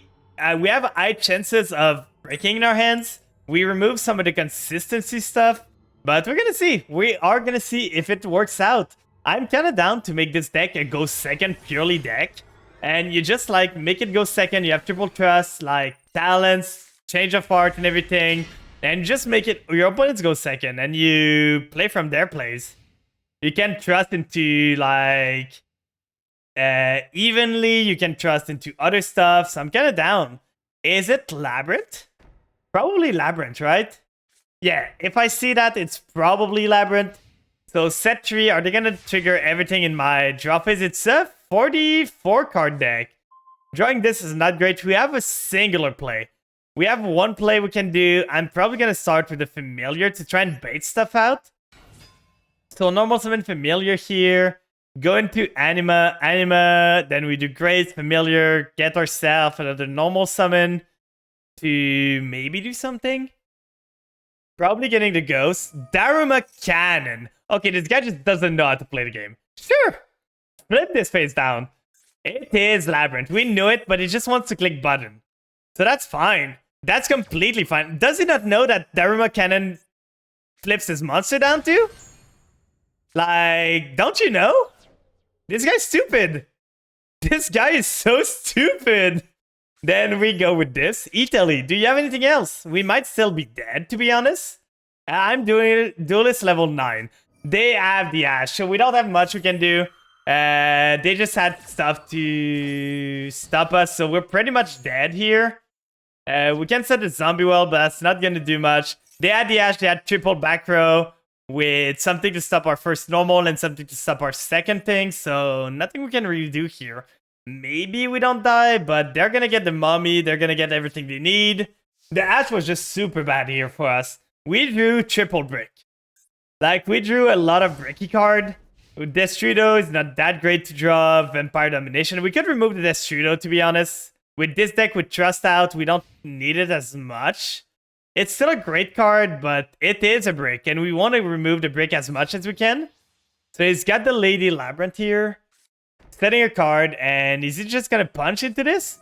Terror of the Overroot. I feel this guy's just clicking card at this point. Destroying the zombie world, then triggering this. Oh? What does this do? Set the other card. Okay, you're giving me back Italy. This guy, what is he doing? Sure, I lose zombie world, but you're giving me Italy? You're crazy, right? Right? You're crazy to give me Italy there. Unless you pop it this turn. Like, I don't understand why you would do this. I do not understand his plays. So, he's gonna punch the familiar. Doesn't do much, to be honest. Let's see what we can do here. End phase. Then we are gonna go for... draw. That's a fine draw. Not the greatest, but still something we can use. So I know they have big welcome, so they're gonna be able to pop something if we do anything. We're gonna do familiar first. Familiar, send the grace to the grave, then summon itself. And I feel this is the worst Labyrinth player I've ever seen. Like, this guy literally does not know. So he has welcome Labyrinth, okay. That's fine. I have no way of stopping his Lady Labyrinth from triggering, to be honest, because he can just chain the big welcome afterwards and trigger it again. So there's no point in chaining the Italy. I want to keep the Italy in case he makes, like, the Silver Lady and tries to pop something. So that I can, like, do Italy in response. Because now he's gonna do... Like, I'm gonna try to force his hand. If he leaves me the Italy Ice Dragon Prison. Okay, so that's annoying, but he cannot use it this turn. We're gonna pop this before we end our turn. He does not have the Ku Klux. So unless he, like, gets the Ku Klux. But he gets a lovely Labyrinth. So, okay, we get the lovely. Then we summon this in defense. Then we trigger this effect. Now he's got the big welcome and this one. This one, we don't know what it is right now. This is Ice Dragon Prison that cannot be used. So he's gonna use big welcome here. And you can target one normal trap. If a monster leaves the field by your normal trap effect, you can destroy one card your opponent control. Okay, so it does not target, but we're gonna see. We're gonna keep the Italy there. If they destroy the Italy, that's fine. If they don't destroy the Italy, they're probably gonna go for destroying the familiar, to be honest. Because from what I saw them play, like, what they would want to do probably there is get clock, add clock back to end. Yeah, that's what I was worried about. So they get clock, they add clock back to end, then they pop my familiar.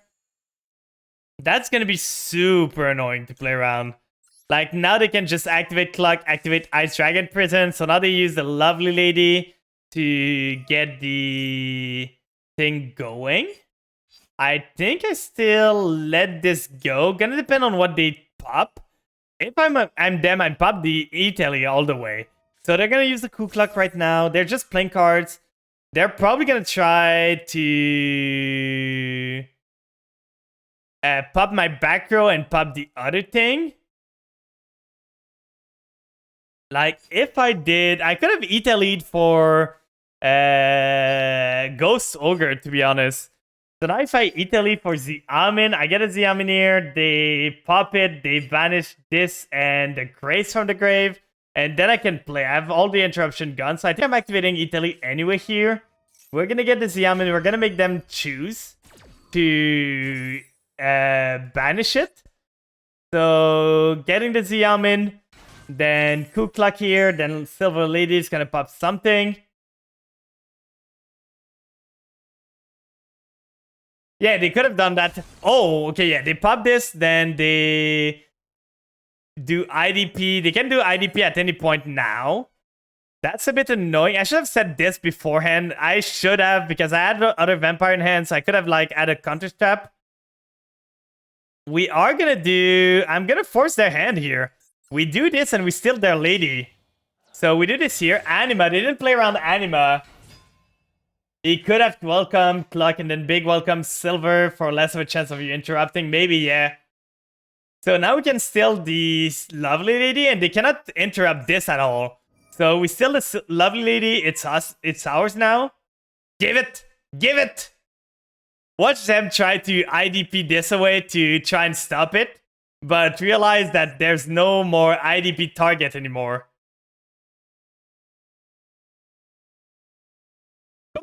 Come on, I know what you have. I know what you have down there. So we did this. We're gonna normal summon the ghost. Then ghost effect is gonna trigger. Getting the familiar in the grave. Then are you gonna Ice Dragon Prison now? That would be pretty bad, but no, he's not. So we can actually do Voivode, target those two, get them back. That could be a play. We don't have a normal though for this, so that's not gonna work too great. We could do Shadow Vampire here. Like, Shadow Vampire gets us something. If we do IP with those two, we don't have material to...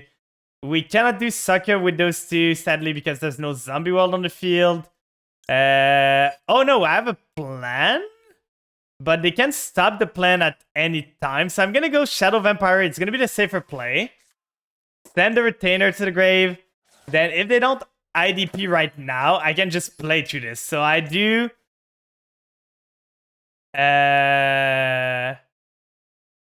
Retainer now. Sending the Ghost to the grave. So they don't have a target anymore for IDP. They still do not have a target for IDP. They can target the Retainer if they want. But I still have what I want. Like, I just want to force the IDP as much as I can. Like, as soon as the IDP is gone, I'm fine. I'm rolling. So, do you have anything else? They are going to use the Ice Dragon Prison. So, probably the Strap is completely dead and does not do anything. So, they're going to get a Retainer, but you cannot do... What did they target? They targeted the Retainer. That's fine. So, we let this resolve. Doesn't matter. It's completely fine. They get the Retainer. They don't get to banish anything other. Because there's no other zombie on the field. So now it's a new chain. We are going to do Vampire Ghost here. They did not get rid of our other monsters. So we can just do that. Tribute summon the Shadow Vampire. Then Shadow Vampire effect. It all comes down to this trap card. So we get the Scarlet Scourge here. We won't be able to attack this turn, but that is fine. So we get the Grace back from the grave. We get the Scarlet Scourge effect. Getting ourselves the Retainer here. Just getting bodies on the field. If he's weird like me, he could be trapped that stops an attack and grabs the lab card. Maybe. Maybe. I don't know what this card is. This is the final card that we don't know about. It was sent since turn 1. So now we can do Beatrice with those two. Right here. If only we still had Zombie World, we could have gotten back. Like, if we target this, this becomes a 2. And this makes an 8. We could Chaos Ruler, to be honest. So we're gonna do Beatrice, send the Grace to the grave. Then we are gonna send the Ghost Fusion Girl to get ourselves the Ghost Fusion in hand, and then we can just go into... Like, do we want... If we do this, it becomes a 2. So I think we destroy though first. For it to become a 2, then we make 2 6s. We can make a Chaos Ruler from this. So pay 2,000. We target this, summon the Destrudo there. Then Ghost Fusion from deck using the... Making Garura here. Using the Shadow Vampire and the Shang-Chi. Like, this guy had the game. If this guy loses the game, it's completely his fault. He had everything. Literally everything, and he just threw it all away. So we do this. We trigger the Shang-Chi here. Shang-Chi is gonna banish this girl because we don't really need her anymore. I even misplayed. By not setting this, I misplayed so bad. So we're gonna do Shang-Chi. Shang-Chi is gonna send to the graveyard the Mizuki at this point, I'm pretty sure. Because Mizuki revives something. So now with those two, we make Chaos Ruler. We draw a card too, which could be pretty impactful. So Chaos Ruler here. Excavate. We want to draw after excavating. So Garura, then Chaos Ruler. So that we know, like, if we send the Doom King to the grave, it's going to be easier. So Trust. The Amin, Trust. Psychic Tracker. We missed? That's a joke, right? That's a complete joke, right? Nothing. Literally hit nothing out of this. So we are gonna make Sucker with this and this. Then we're gonna revive something, drawing another card. Then we do Mizuki here. Mizuki is gonna get us the Grace, why not?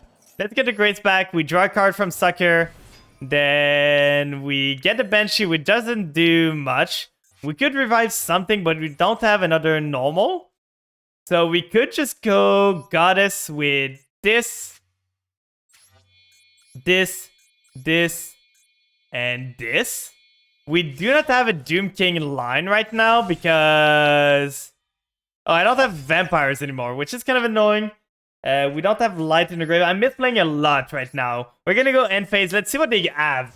They used a lot last turn, and they are on top decking mode. I don't know what this trap card is, but it does not seem... It's not a welcome or a big welcome that we know for sure, because we would have used it turn 1. So let's see what he can do. We got a Goddess, which is pretty hard for them to remove. I also started building Runic, and it's... Oh, they just top deck the best card in their deck. Don't they, right? Just top deck the exact card you need. Putter Extravagance as a top deck is just stupid. Literally the best top deck they could get. It just draw 2. It's just Pot of Greed. So they get a Stovey, then Stovey sends the other card from their end. Then they're gonna get a trap, but they cannot activate it this turn at least. So that's at least a silver lining. This is not protected from destruction. They get a welcome. Okay, that's fine. The welcome could get them the lovely lady still. So they're gonna resummon. We're gonna negate this. No way you're getting the clock again, so you can trigger stuff. I'm not letting this happen. So we got us negate. Right here. Then what you gonna do now? What is your game plan? How did I know you were gonna be facing lab? I don't know how you knew. So we're gonna detach for Beatrice. So I know they have a welcome now in the grave. We're gonna send to the graveyard the all gold just to protect. Protect the zombies if we ever get some on the field. Now, if we can get our end on any vampire on the field, we have a Numni negate. So that's pretty good. We're gonna start right off with it. So doing Familiar here, getting rid of the Voivode in hand. If they don't welcome now, I have a Numni on the field. So, okay, they welcome Labyrinth. What are they gonna get? So, we can still negate. Lab is my least favorite matchup, to be honest. It's painful to play against. Yeah, it's really painful. Because they don't kill fast. They just grind out the game. And it's just long. So, we get this here. We get the Familiar. We can search a monster. Yeah, and they floodgate you too. Yeah, that's completely right. So, now will you use anything else? They have an interruption. So, will they try to do some of their graveyard stuff? So they're gonna do this. Trying to bounce back probably the goddess. But we can just... Wait. I control a vampire. Why couldn't I domination this? I do not understand. Is there... Oh, I can't answer their trap. Never mind. I cannot answer the trap at all. So they do Stovey now. Then they do Welcome Labyrinth to reset it. And I can't chain to this. I think we lose this just because we got a break of a hand at the start. And even though they played like super, super bad. So we're going to get Voivode back here by attributing those two guys. Summon the Voivode back because they summoned something from the graveyard. So at least now we have a Grave Negate. And we have a Numni Negate too. We can Chaos Ruler now. To get back the Chaos Ruler, we could go into Zombie Vampire if we need to. So let's banish. Shang-Chi is in the deck, sadly, which is kind of sad. We can banish the Anima. And the fact that they have received 0 direct ban lists, but Sprite Flu have received like 5 is crazy. I know. So we get the Chaos Ruler back right here. And we're going to still try to play through this. For sure, our plays are a bit hindered right now. But we can do this here. We still have a Numni Negate live right now. We could have played that way better. If our domination was... If we kept the Vampire last turn, just made Avermax or something, we could have like kept the domination there. So we're going to use this, getting rid of the Chaos Ruler there. Sending to the grave, reviving. We could revive... I think I'm reviving the Doom King. Right here. I don't know. I could trigger the Doom King effect. Because Banshee won't be able to trigger. But if I do this here. Normal summon this. Oh, I don't have other vampire in the grave. That's so lame. Okay, so we're just gonna go battle. We're gonna punch this into this here. Then we're gonna punch into the lady, to be honest. Oh, we can protect from all goal. Let's go. I forgot. All goal effect. Then we can chain the... Summon this. Oh, we can't even chain the Doom King. Because it's battle phase. Okay, that's battle phase. So we punch into this. This gets back here. We go main phase 2. Do they have evenly? They do. We're gonna Omni that. So this was an evenly that they set since turn 1. So we know they have a big welcome and that's about it. So if we just bounce back the big welcome to the deck here, maybe we just win. What do we have? We have the retainer. That's not gonna do much. So we could just make a Zeus too. Maybe Zeus just good enough. So we make a Zeus here. We make an IP with those two. And we have Zeus, we have Imperm, we have IP. Yeah, it's normal welcome. We know about this one. So we have Zeus, we have IP, we have a discard fodder for Unicorn. And that should be pretty good, to be honest. We don't have Graveyard effect that we can use, sadly. Like, no zombie effect that we can use right now. But we can always make IP with the Doom King and just do with it. So they have the welcome, which is fine. We're gonna put this to on so we can chain in response to their stuff. So they probably get the Silver Lady back. I don't know. Okay, they get the Ariana. So this is gonna add the Labyrinth, but we're gonna imperm this for sure. We're not letting this resolve. Ain't no way. No. So now they need to find something to deal with my board with only a draw. They have a monster and that's it. So let's see. Let's see if we are going to be able to... If we win this game, it's because the other play... Let's go! This guy chews so hard. There was no reason for me to win this game. Literally no reason. But let's see. We had the trust. We had this. I'm not sure about the consistency stuff right now.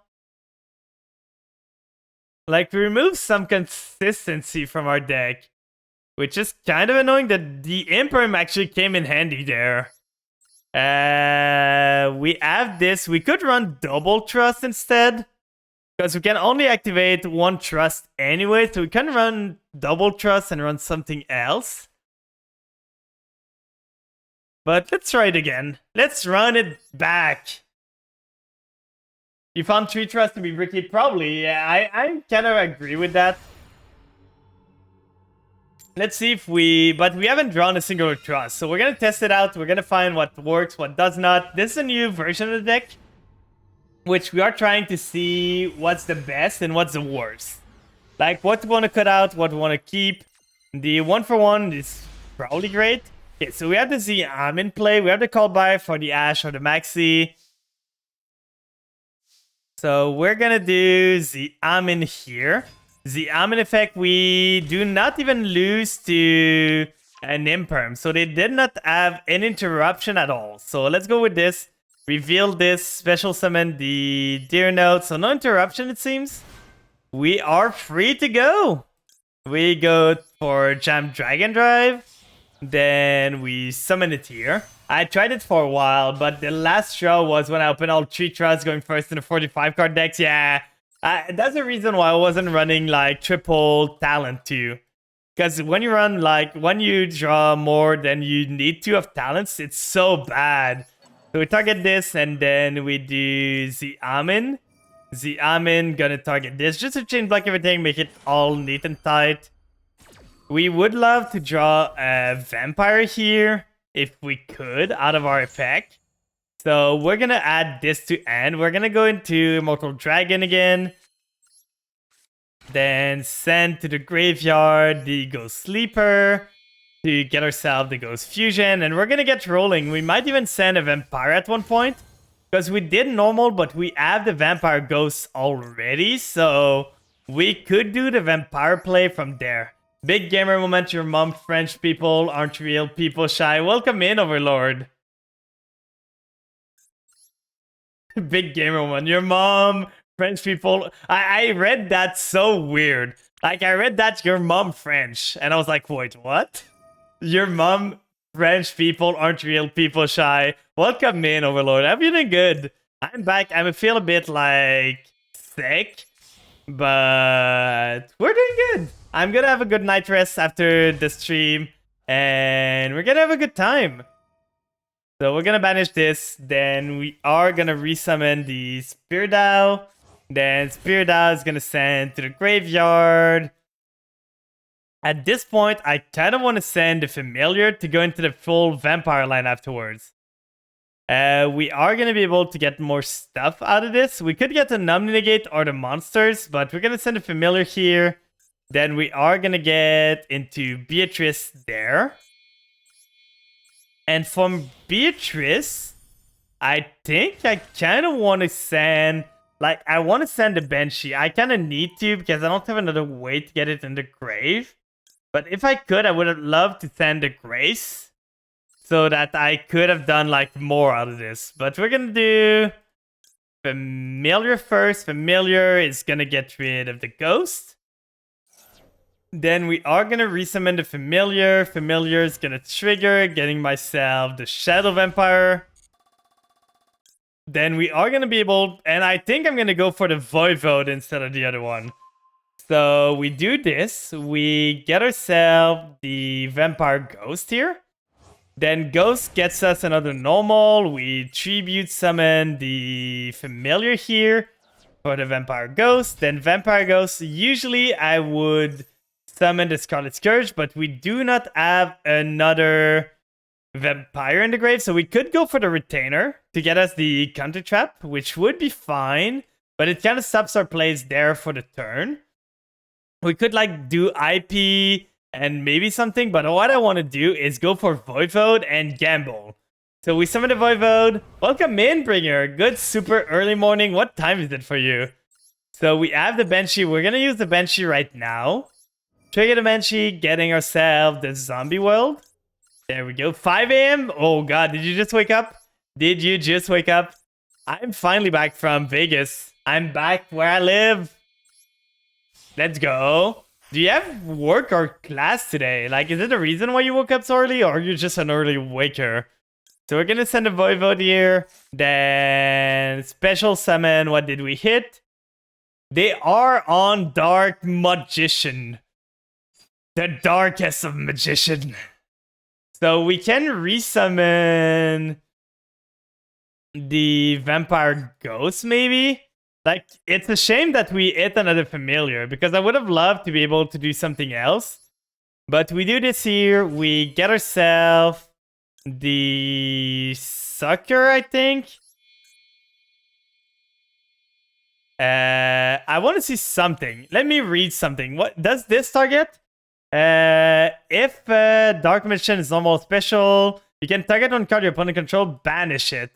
So I could go for Sucker here, but I think I'm gonna go for IP.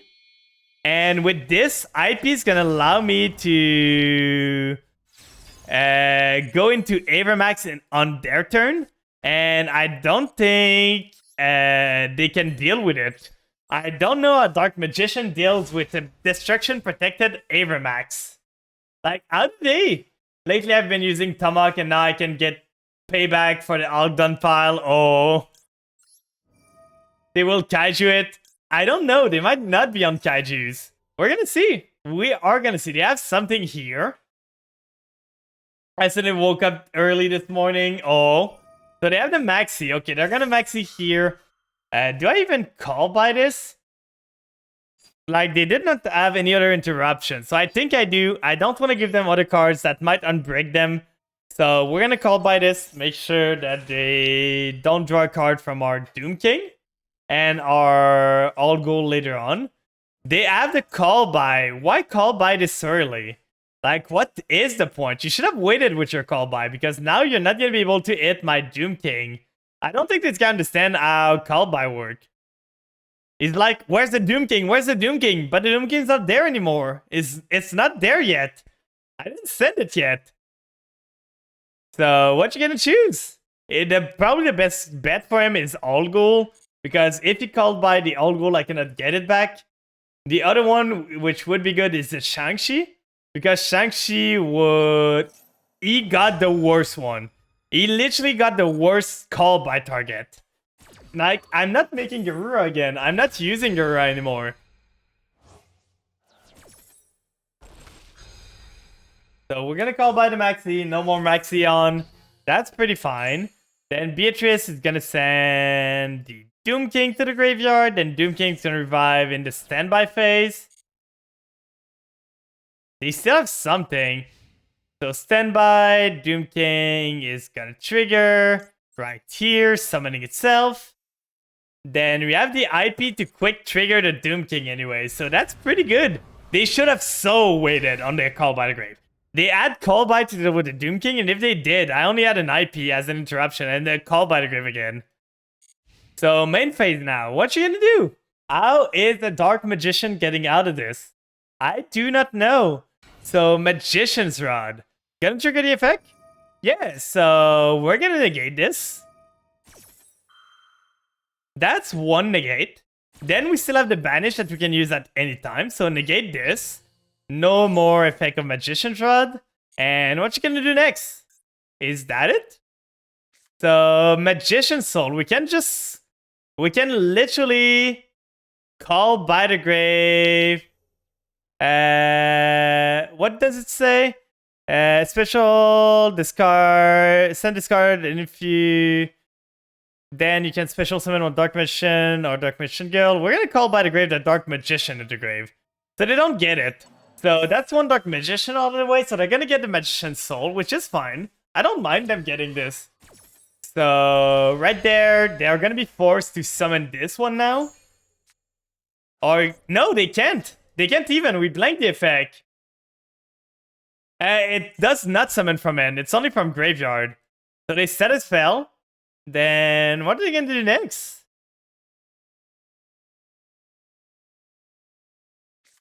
Set 2. And is that going to be a battle phase? If it is a battle phase, we are going to activate IP. Chain Doom King. Banish their Magician's Rod. So that they don't have it in the grave. And there we go. Easy enough. Easy enough there. So, duelist level 11. Did we get enough gems to pull again? Did we? We have 962. We should have done some mission. Let's go. Look at all this gemmies. There we go. Come to me. Come here. Look at this. Oh, nice. Nice amount of gems. 690 gems. Nice. There we go. And now we can open a pack. We can open a pack again. So will we be lucky this time? I don't know what I'm pulling for, but probably some rescue ace. I kind of want the rescue ace. One, you are out of this. Not the best, but still pretty good. Then, some Scareclaw. A Contain, that's pretty good, but that's only an R, so nothing really that impressive. Then we open this. What do we get? Hidden one. Another rescue ace. I think I almost have all the rescue ace stuff other than the UR, so I don't have Hydrant yet. I don't have Turbulence, but those are the only one I'm really missing. Pressure Planet. I know this one is useful. They played in a lot. It is Kashtira stuff. Do they even play it in Vanadium? Maybe intentionally could help me with that, but I know they play almost every planet. We got the Maple Maiden. Maple, it's her. I gotta meet her. I met Maple. But yeah, TwitchCon was so fun. Just having a chance to meet everyone, like see them in real life and have some fun, play some arcade together, go to karaoke together. It was just so fun. Like I said earlier, Vegas was hit or miss for me, but the people there were what made the trip fun. So we got a big eye and an evil Gishki. I'm not too interested in Gishki, to be honest, so it's mostly dust. Maple, now I am hungry. I brought some maple syrup to Vegas. It was so funny. I was walking around the con with like some maple syrup in a water bottle. What I should have done is go around to people with like maple syrup in a bottle and just say, want to try some maple syrup? Want to try some maple syrup? And just give it to everyone. That could have been something. Like, you go with something like a spray dispenser of maple syrup and you just like give people maple syrup around. I think next con I might do that, to be honest. I'm gonna do some testing at home to see if it works, but I might just do that, like walk around with some maple syrup and just spray it inside people. Like walk around with some like serving cup and just put some maple syrup and people can just chug the maple syrup. Another Tearlament Kashtira. It's at once at least, so it was 20 UR dust. It was pretty fine. But I think on that note, I'm getting a bit hungry. It's 6 p.m. for me. So I'm gonna go grab some dinner. It was meant today to be a short stream. And just like pull some stuff, talk back to you guys. The word syrup and spray are incompatible. The thing is, maple syrup is really watery. It is not goopy. It is not something that is like really sticky. You could like feel it as the same texture as like cough syrup. So it is really watery and it can be used as in a dispenser. So I'm gonna like look what I can do.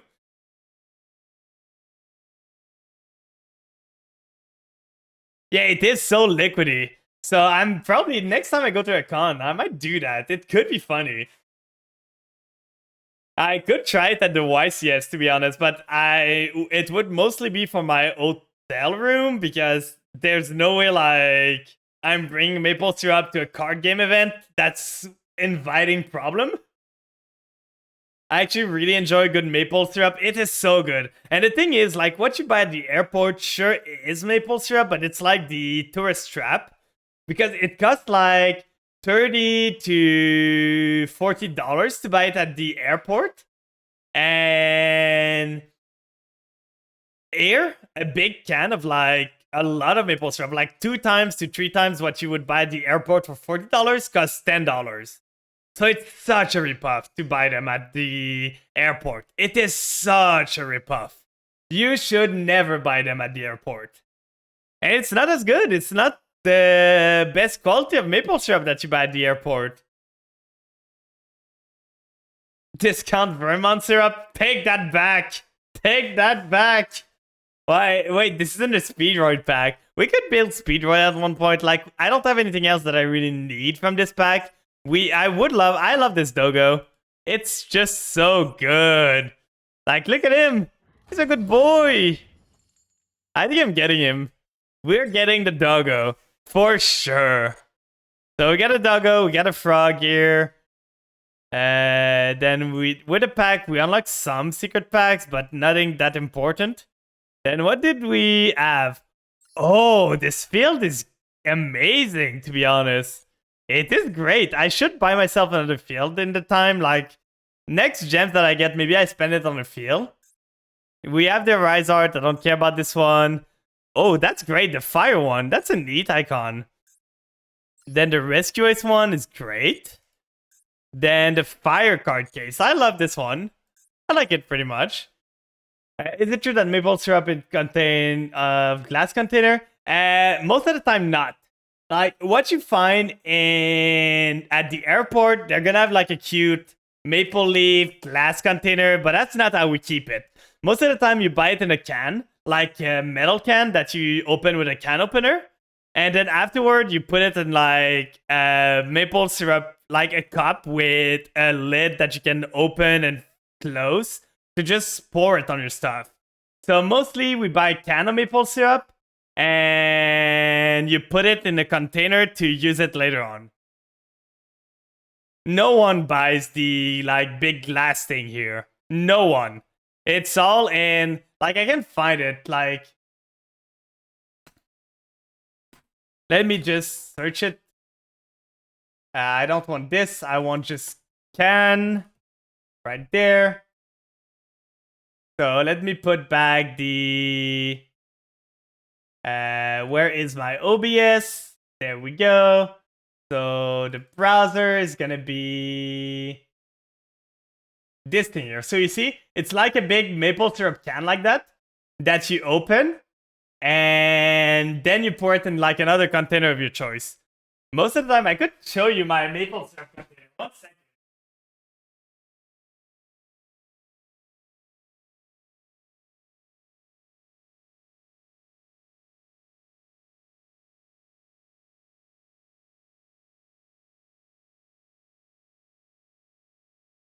Like, if you go, remove this, open the camera again.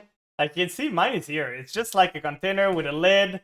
And you can pour it, and you see it's really watery. Like I said, like it's watery. It doesn't stick to anything. So we just have that in the fridge, and like you pull it out. Like usually I can fill this up to the top. When I open a maple syrup can, I fill it up to the top. So slowly but surely you go back down, and it's sugar. At the end of the day, maple syrup is sugar, so it doesn't go bad really. So you can just keep it forever. And I just keep it on the fridge. And when I need to do like crepes or something and I want to use it, I just get it out. No, it's not thick at all. It's really watery. So that's why I say like a liquid dispenser or something, like a hand washer thing could work pretty good with this. Like you bring some small like serving cup, like maybe big like that, with like the plastic one, you know, like they do for sauce, like ketchup and everything at McDonald's or stuff. You bring that, then you just walk around with a ton of that and you just pour maple syrup to people. I could even bring this, to be honest. Like I bring this, then I pour the maple syrup in it, and I just walk around with this and small cups and just pour it for people. That might be what I do. That could work. But this is really watery, like it's really clear. Like I can pour some here.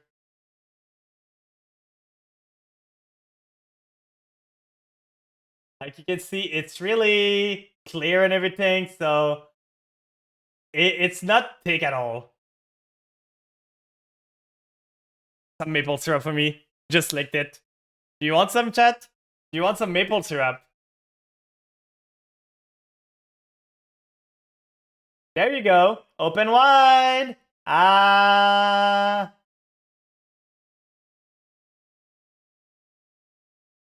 I want it. I'm sorry. If we ever meet, I'm gonna try to bring more maple syrup to other events I go. But yeah, so that's probably gonna be it for the stream today. It was really fun talking to y'all back. I miss you guys so much. Like I wanted to do a stream while I was there, but I just did not have time at all. So mute this so it doesn't show. I think we're gonna send you guys to someone else that was at TwitchCon too. I did not get to meet them, but we're gonna get to meet them one at a time. Like, it's gonna come. So we're just gonna say a custom message.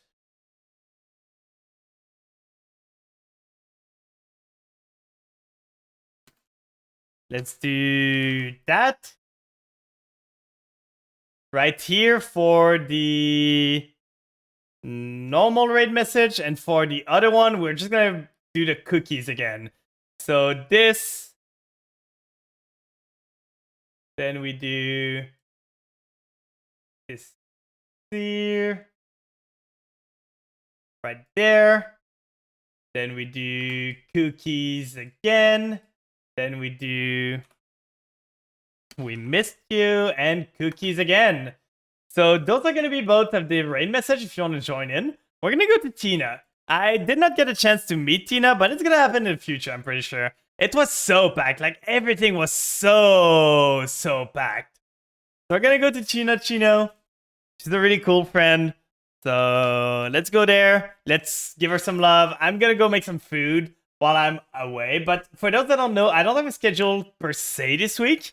But I plan to stream, like, tomorrow we're starting back the Baldur's Gate on Lily's channel. So we're going to be back on Baldur's Gate on Lily's channel. For those that want the link, it's going to be on my Discord and Twitter. I'm going to post it there. And then we're going to go to Friday with some Matadol, which we are going to try to complete the Duelist Cup. If we can, to get as much Joel as much Jemmies as we can. And then on Sunday, we're going to do some Mega Man again. And we're going to continue on the Battletoads 5. So we're going to go back to the normal schedule now. And I can't wait to see you guys again next time. But on that note, I'm going to wish you a good rest of your day. Take care of yourself. And I'm going to see you all next time. Bye-bye.